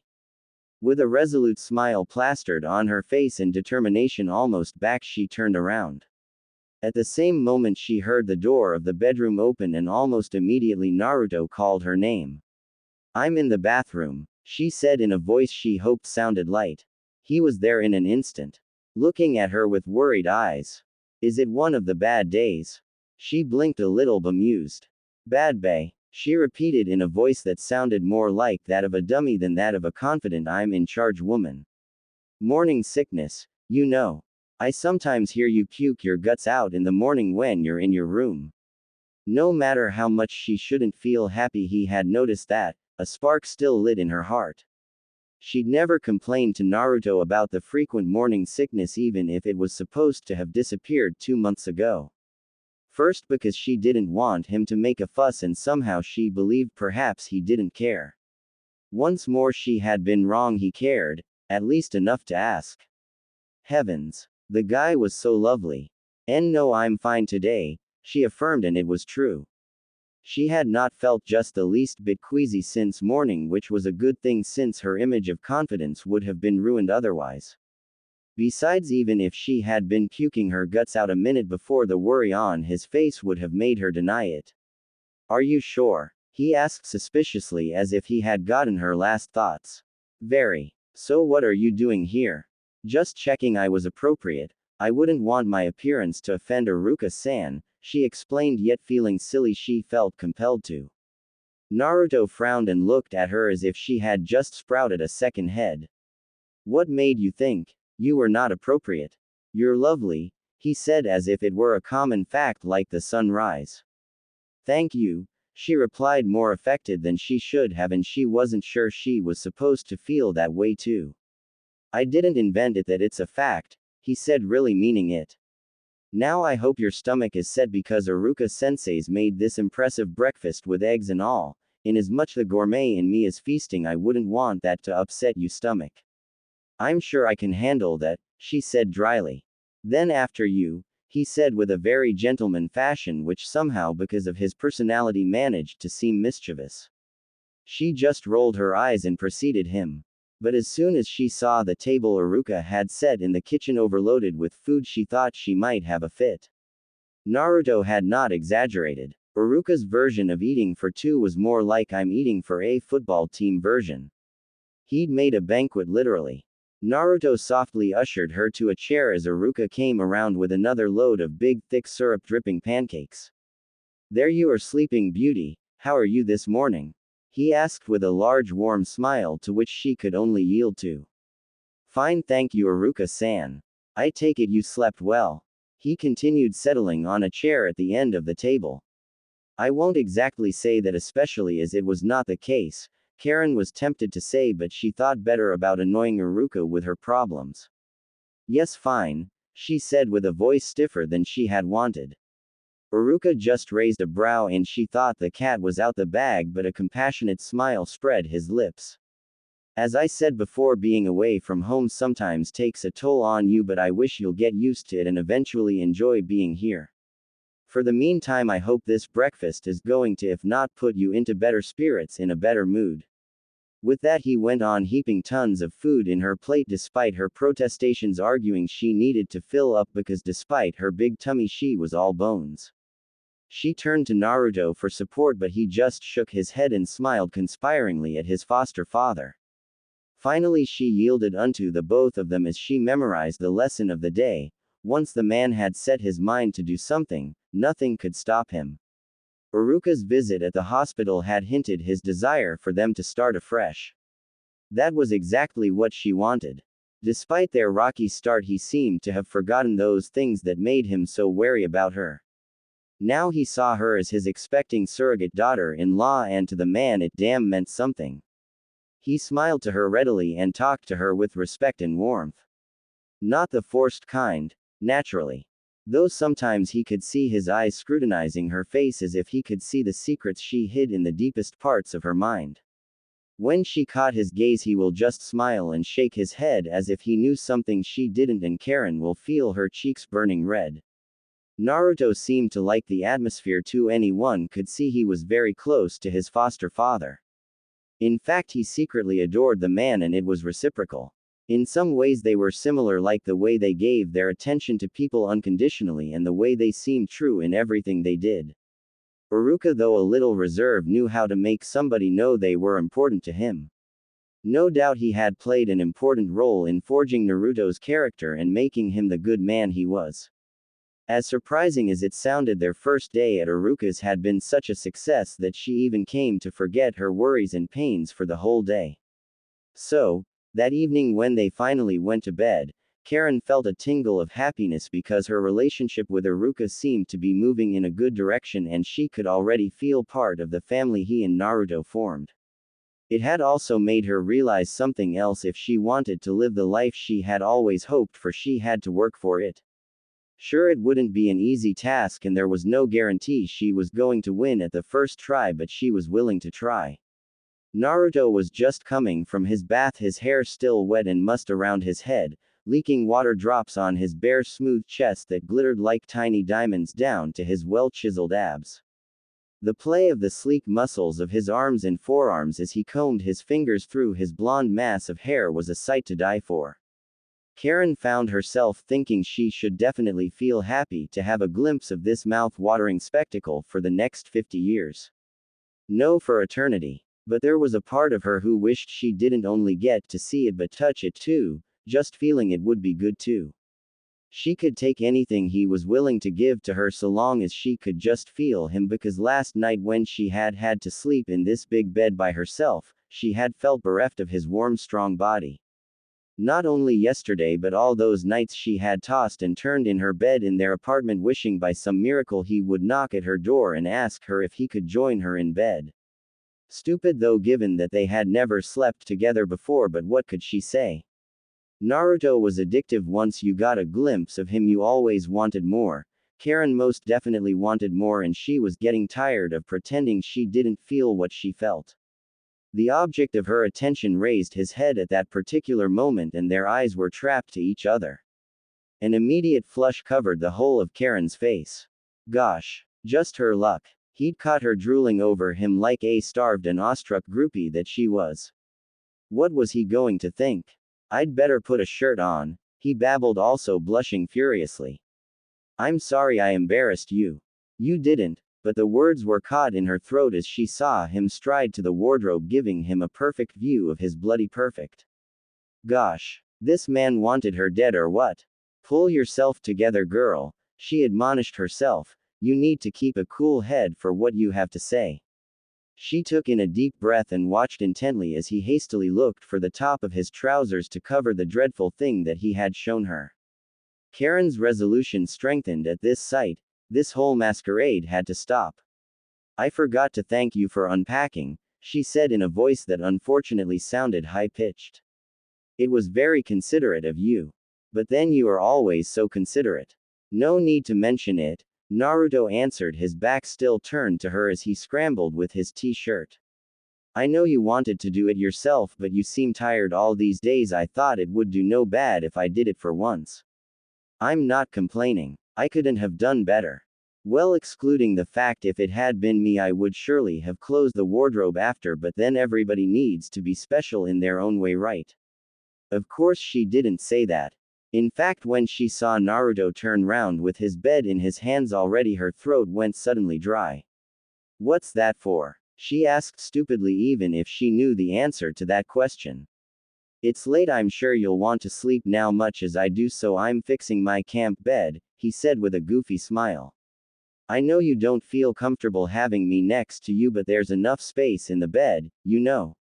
I really wouldn't mind sharing it with you. In fact, I crave for it. It's not that I feel uncomfortable with you. I do, but not for the reason you think. I just don't want to force myself on you. I mean, I know you're not used to such proximity between us, and I don't want to make you feel uncomfortable by sharing a bed with me. Naruto, for heaven's sake, won't you just shut up? I'm sorry to be so rude, Karin said more calmly, but I can't take it anymore. You assume many things, but you don't take time to question me about what I feel. It drives me crazy. Her words snapped in the room like the sound of a whip on a horse's back, better still on a person's face, considering the dumbstruck look Naruto wore now. She paused a moment to take her breath and observe his reaction, but he said nothing. This was the opportunity to speak and let out all what she had been accumulating these past months. It was either now or never, and she was determined not to falter. So as calmly and clearly as she could speak, she went for it. Unlike you, when Iruka-san gave us this room, yes, I was scared of this new proximity, but I was happy too.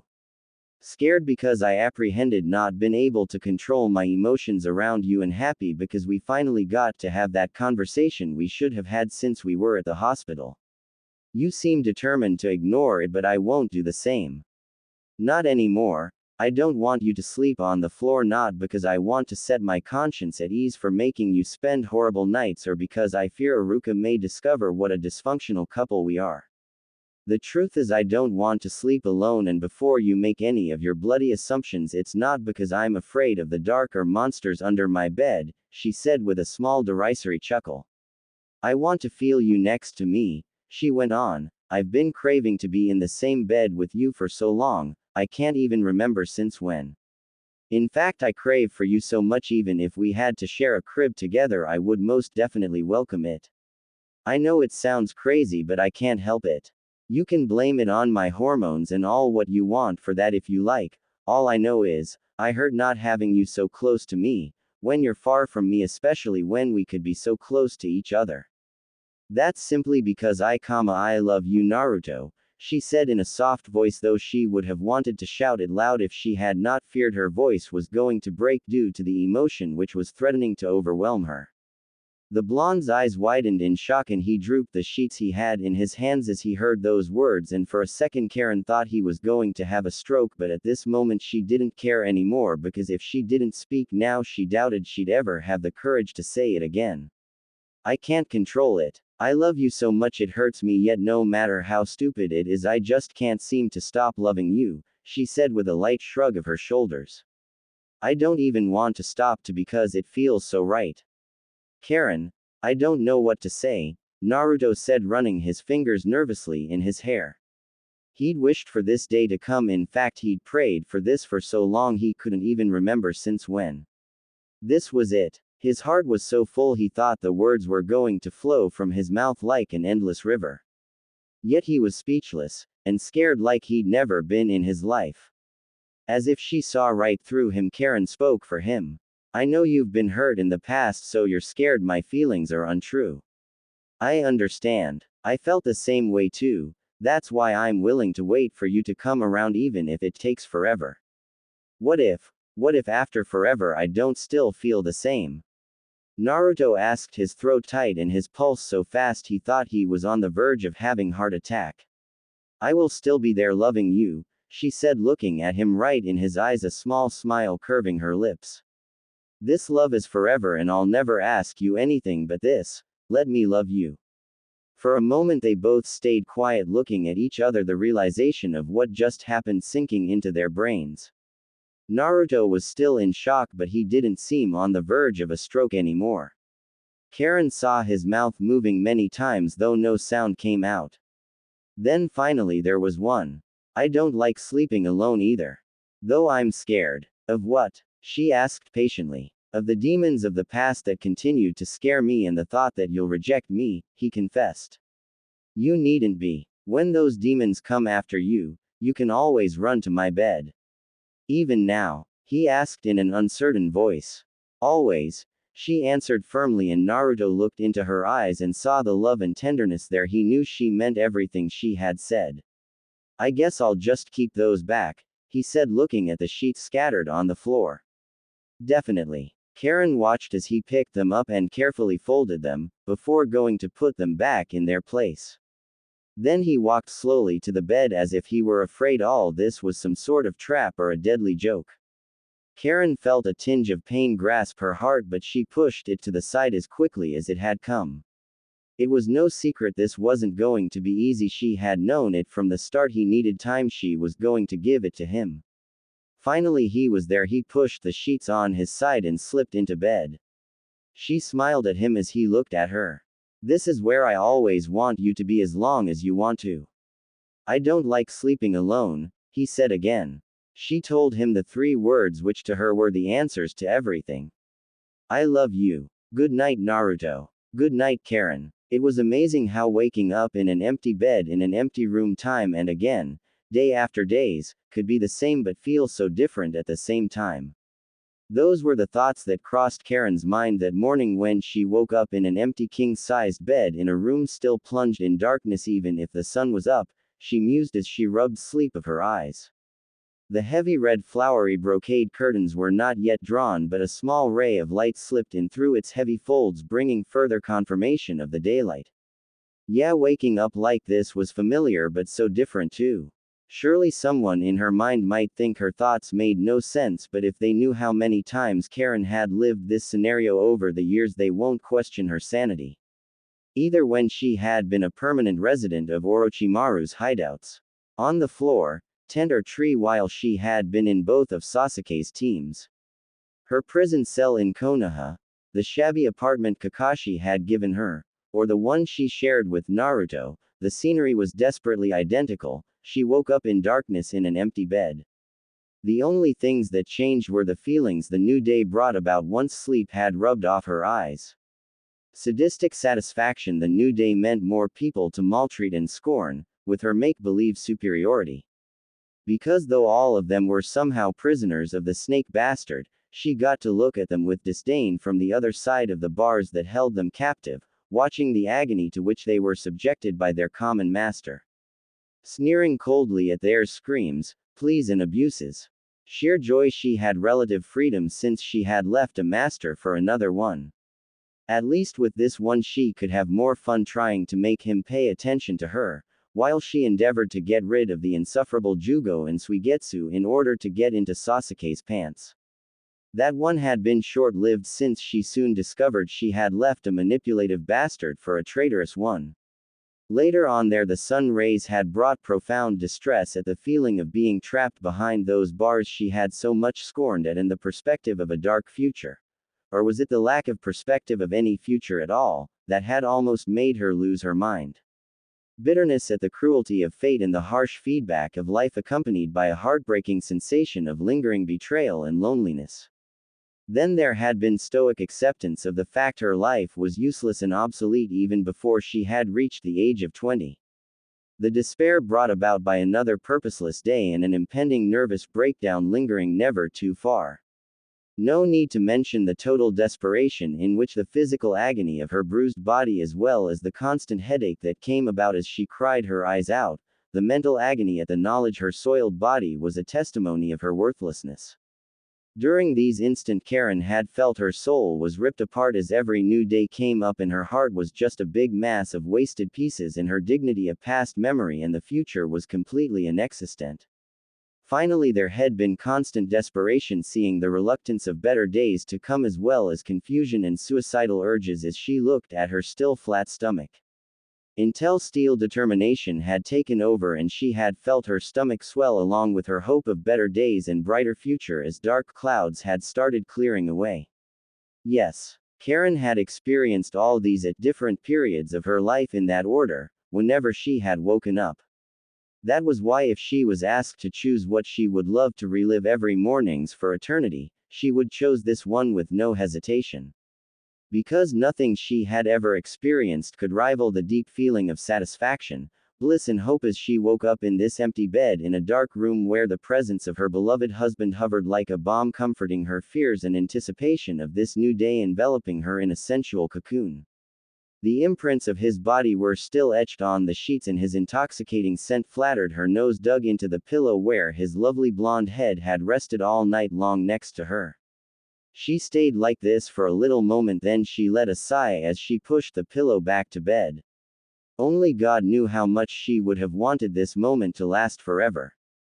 But even if she loved Naruto to death, there was no way she was going to turn into some sort of bubble-headed addict sniffing the remnants of his oh-so-rapturous perfume. Really no way. As she thought this, she got up from bed as fast as she could and walked to the closet where she got rid of her nightie to wrap herself into a soft pink silk robe. There was no need to submit herself to this sensual torture more than necessary. She thought. It was only going to make it more difficult for her to subdue the overflow of emotions that threatened to spill out whenever she was near him. This could only embarrass both of them. Actually, since the day she had declared her feelings for him, a sort of awkwardness had installed between them. Naruto always seemed strained around her. True enough, they shared the same bed, but he always made sure he stayed in the same position throughout the whole night. Sometimes he avoided her gaze like he felt guilty about something. Though at those times Karin felt so frustrated she wanted to scream at him to stop acting so weird, she always managed to flash him a reassuring smile to make him know everything was alright. Karin knew he needed time. She had been very serious when she'd said she was willing to wait forever for him to come around. No matter how hard it was. In fact, from this moment on she was going to pretend she wasn't affected at all by him. Who are you kidding, girl? And be her ever composed, straightforward self, at least act like that, in his presence. Yeah, right. With a determined expression she marched to the bathroom, set to get a cold refreshing bath after which she was going to resume to her daily activities, which consisted of loitering around and coaxing Iruka-sensei into letting her help him to do house chores. Not very funny, but at least it helped her to keep some sanity and stop thinking about Naruto, who spent most of his days at their apartment. Actually, With the help of Kiba and Akamaru, he had started the repairs, or rather the rebuilding of their apartment. It was going to take a little time, but with the help he got, things were on the right track. She was almost sure he was already at the reconstruction site. He usually left very early and came back late in the evening. Karin sighed once more as she entered the bathroom and began to untie her robe. Suddenly she caught a movement coming from the shower side and she turned around to see it was. Her breath seized in her lungs. Starting in front of her, the object of her desires stood like the day he was born, only he was not a baby but a full-grown man. And dear Lord, what a man! All lean, appetizing muscles. His honed features glistening from a combination of water drops and a little bit of sunshine, making him look even more alluring than he already was. Before she knew what she was doing, she let go of the lapels of her robe under the blow of this breathtaking view. A sudden heat started creeping in her face and spreading to all other parts of her body as she caught his gaze. His eyes were drowned in a mixture of bafflement, and something she couldn't really put a name on. They stared at each other for some seconds, but it seemed it was an eternity. His cerulean eyes roamed her body. From her red face to her full S, and Karin followed his eyes in some sort of trance till the felt on her swollen tummy. A glint of fascination appeared in his eyes before a light frown creased his eyebrows before he opened his mouth. Karin knew the moment was gone. "I'm so sorry," he said as he hastily removed his eyes from her body. "I shouldn't have spent so much time in the shower, but," his voice trailed as once more his eyes caught a glimpse of one of her dark pink nipples peeking through the open lapels of her silk garment. He shook his head furiously, taking off his gaze from them. The embarrassment that should have flushed Karin at the first place rose now, taking her out of her lethargic state. The realization of the current situation finally dawned on her. This was no fantasy. She was really in the bathroom, most of her deformed body exposed in front of her equally perfect husband. The blush on her face became, if possible, even brighter. With an awkward sense of preservation, she closed the lapels of her robe and tried to expel words from her mouth, but her mortified brain couldn't seem to process any. Naruto passed near her, scrambling to tie a towel around his waist in a clumsy attempt to hide the formidable manhood she had got a full view of. I'm really sorry," he reiterated as he jolted for the door. His brain seemed to be undergoing a sort of failure too, because he said nothing more. In fact, he just got out, his face red like a peony, while she stayed standing in the middle of the toilet, petrified. Naruto could hear his heart beating frantically as the acute bite of desire spread its venom throughout his whole being to a certain place, especially at the southern part of his body. The deep surge of hormones moving all inside him made it a little bit hard to think properly. What had just happened in the bathroom was just the straw that broke the back. God Almighty. Wasn't it enough that for the past 8 days he'd had to suffer laying night after night in the same bed as this coy temptress, straining not to reach to her and roam his hands all over her body while very unholy images ran in his mind? Indeed, ever since the day he'd accepted to share the same bed with his wife, he'd known that was going to be a turning point in their relationship. Little had he known this would also mean the beginning of a carnal penance for him. Whenever it was bedtime, he could feel he shivered with anticipation at the thought of her body clad in the soft, silky, dreadful torture instrument she called nighties. Kami-sama, no man deserved such an exquisite agony as the sight of watching her walk to bed in that graceful strut of hers, as softened lighting in the room accentuated the soft glow of her satin-like skin and the contours of her curvaceous silk-clad shape. Then she stepped in bed and wished him a good night in that why voice of hers as her lips split into a dazzling smile. Sometimes she spoke to him for a little while before sleep finally claimed her, and that was when his own torments began. For very long hours Naruto stayed still, his eyes the only ones to move, because he didn't trust the rest of his body not to reach out to resist the urge to explore the sinews of her delicious body. For 7 nights he'd visualized taking off his clothes to have a glimpse of the treasures that lay beneath them. He'd imagined several ways by which he could submit her to the sweet agony she submitted him to with her beautiful face, her heady scent, and that bewitching body of hers. The dreams ranged from soft vanilla fantasies to burning hardcore ones. At the end of these he was usually sweating and hard like a concrete rod, waiting for morning to come for him to be able to take a cold purifying shower and escape from this voluptuous sorceress for just a matter of hours. Of course he could get respite once she closed her eyes, by getting out of bed and spending the night on the floor or anywhere else, and she wouldn't realize. Yet the craving for the warmth of her adoring body had turned him into a masochist willing to suffer this penance if it meant having just a taste of the pleasure of sleeping next to someone who really loved you and whom you loved in return, even if your mouth didn't come around to spell out the words you boiled to tell. A pang of guilt pricked his heart as he remembered the words she had told him 1 week earlier. I love you. No one had ever said them to him in such a sincere and adoring way. No one had ever made him feel so loved when they'd said it till Karin. Yet he couldn't get around saying I love you too. That was the reason why even if he burned like a candle to have a taste of her in whatever way she wanted him, because he knew she did, he was not going to yield to that temptation. This was his penance. And even if now he'd got a very clear view of the body that kept him up all night, he wasn't sure he would be able to resist for long. He heard a sound from the bathroom. Soon after Karin was there, her robe once again well tied over. But it seemed to him he could still see her gorgeous with the pearl-like nipples, peeking like grapes ready to be tasted. The velvety skin of her thighs, joined together at the point where a nest of lowly trimmed crimson curls hid the secrets of her femininity. Though Naruto had never thought he would be enticed by the sight of a pregnant woman, but seeing Karin's soft round bump had turned him on so much that he'd almost lost it there. Perhaps he had a fetish for pregnant women, or perhaps he simply had a fetish for Karin. Said wife was now looking at him, a mixture of shyness and expectation. He knew he ought to say something to dispel the embarrassment that hung in the air like a pungent scent, but his brain seemed to have gone on vacation for some days now. The awkward moment stretched for far too long, and the look on Karin's face turned into something he'd never wished for, hurt. It was only there for some seconds, but he saw it. I'm sorry, he said, feeling stupid the instant the words left his mouth. She dismissed his apologies with an airy hand gesture. You don't have to. I guess there are the misfortunes that come along with sharing a room, she said in a neutral voice, but not neutral enough to hide the hurt in it.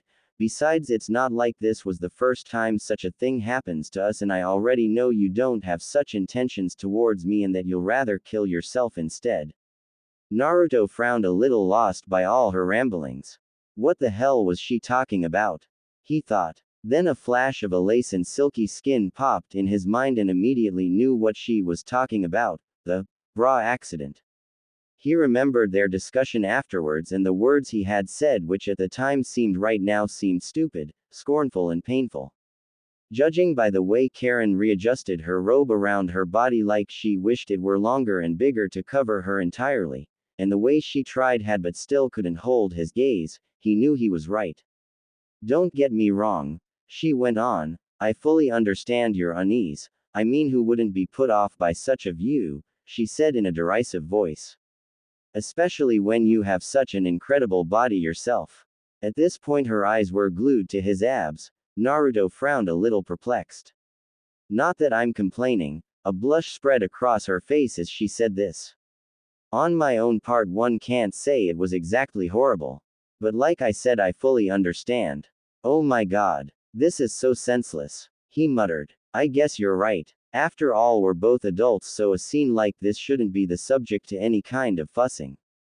I trust we're going to grow out of this unflattering situation like nothing happened, and we'll eventually get to laugh about it each time we'll think. The words got caught in her mouth as she saw her husband closing the distance between both of them, his half body as impressive as ever. I don't think so, Naruto said as he stopped few inches away from her, because whenever I think about you I don't feel the urge to laugh. Do you want to know why? Why, yes, she said in a slightly hesitant voice. Simply because whenever I think about you, I feel a stream of sparks lighting somewhere in my body, then they turn into a fire so wild it consumes my whole senses in just a matter of seconds. Each second being burned is a second of sweet torment. And each second passed trying to put it out, is a second of sheer agony.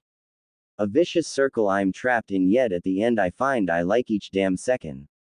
This is what you do to me, Karin. You've turned me into a bloody masochist waiting every day impatiently for his punishment. I'm so confused, she confessed. I know. It confuses me as well, he said with a small lopsided smile. He raked a hand through his still moist hair. This is so much more than a burst of some sort of pure unadulterated lust, it's all about you. Only you, Karin. No other person has ever made me feel this way. Really? She asked, not quite believing his words were true.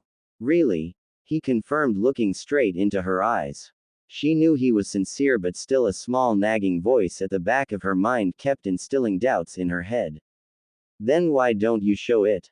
Is this one of your misguided sense of justice? Suffering an awful penance to clear your conscience, for having such impure thoughts? No, the truth is, if I dared to touch you, I don't know if I'll be able to get my hands off you. Because even guilt won't be able to make me let go of you. This much I know, he said, his voice sounding husky even to him. Karin inhaled deeply before speaking. You don't need to be a hero all the time, she told him with more confidence than she felt at the moment. On the contrary, I think I do, he insisted. No, have you? Once I told you being this close to you scared me because I wasn't sure I'd be able to control my emotions around you. I really meant it, you know. That same passion that consumes you consumes me too. So if I told you I'd be the one who wouldn't be able to let go after having a taste of you, what would you do? She asked, her broken voice a clear testimony of her state insecurity. He blinked a few times.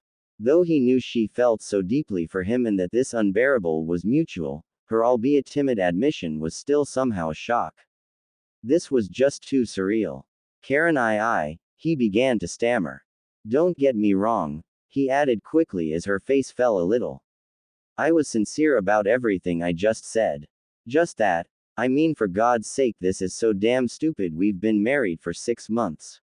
Albeit the circumstances of our wedding are not the usual ones, still you're my wife and I'm your husband. There's friendship and respect between the two of us. And I love you, she put in softly. Yes, he answered in a gruff voice, still not accustomed to this new state of things no matter how much she said it over and over again. You love me. Go on, she urged.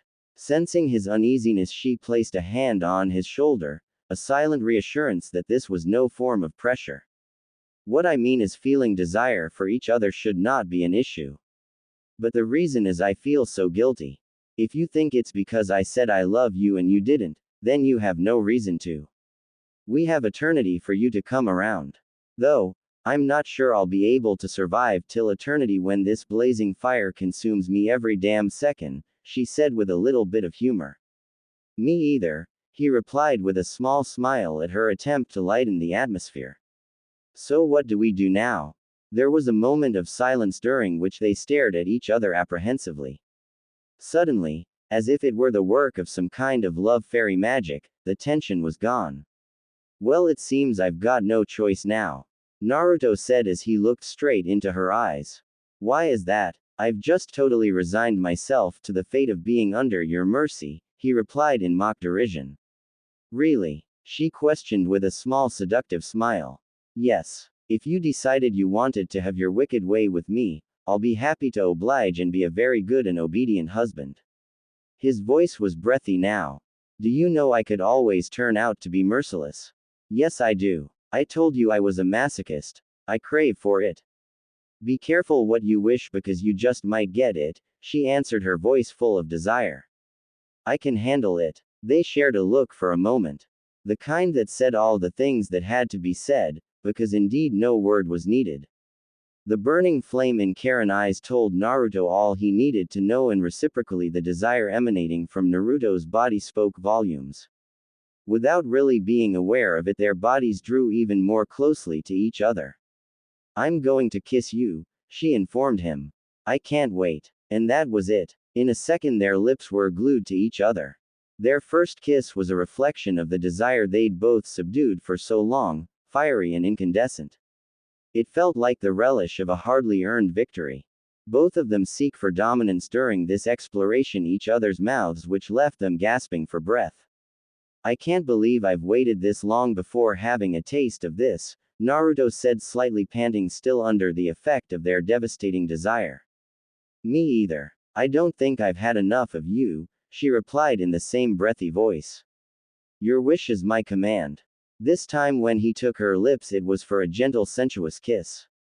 He took his time exploring the depths of her mouth with his tongue, slowly stirring up the fire in their bodies. Soon their hands joined in for this conquest of senses. He roamed his hands tentatively on her shoulders, then they slightly glided to her lower back. He drew her closer to his body like he wanted to melt in the warmth of her body, and she let him. His fingers moved back to her crimson thick tresses, as he ravaged her lips with hers. There was no sweeter feeling than holding her like this. His whole body vibrated to the tune set by this scorching need. She held on tight to strong, powerful arms, but the compulsion of discovery soon had her hands moved to his bare, chiseled chest she'd fantasized on for months.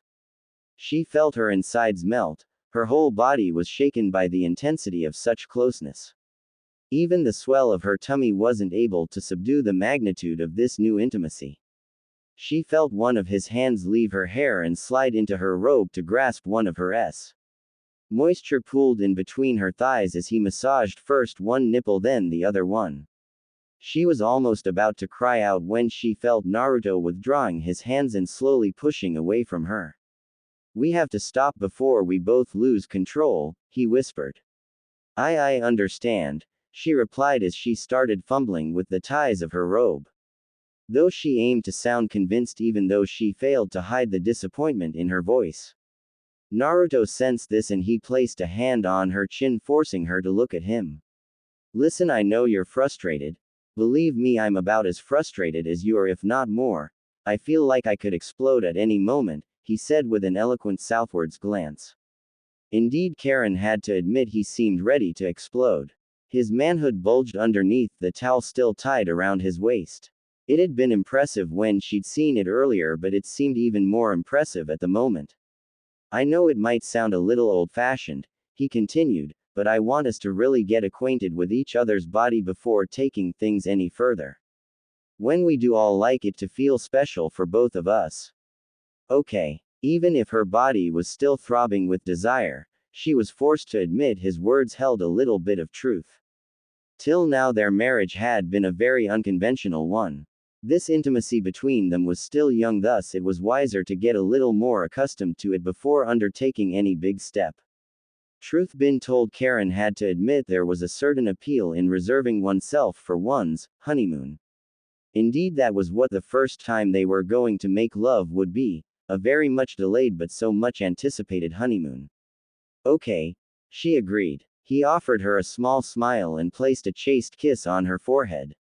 I promise you're not going to regret this. I can't wait to really have you at my mercy, she replied, half joking, half serious.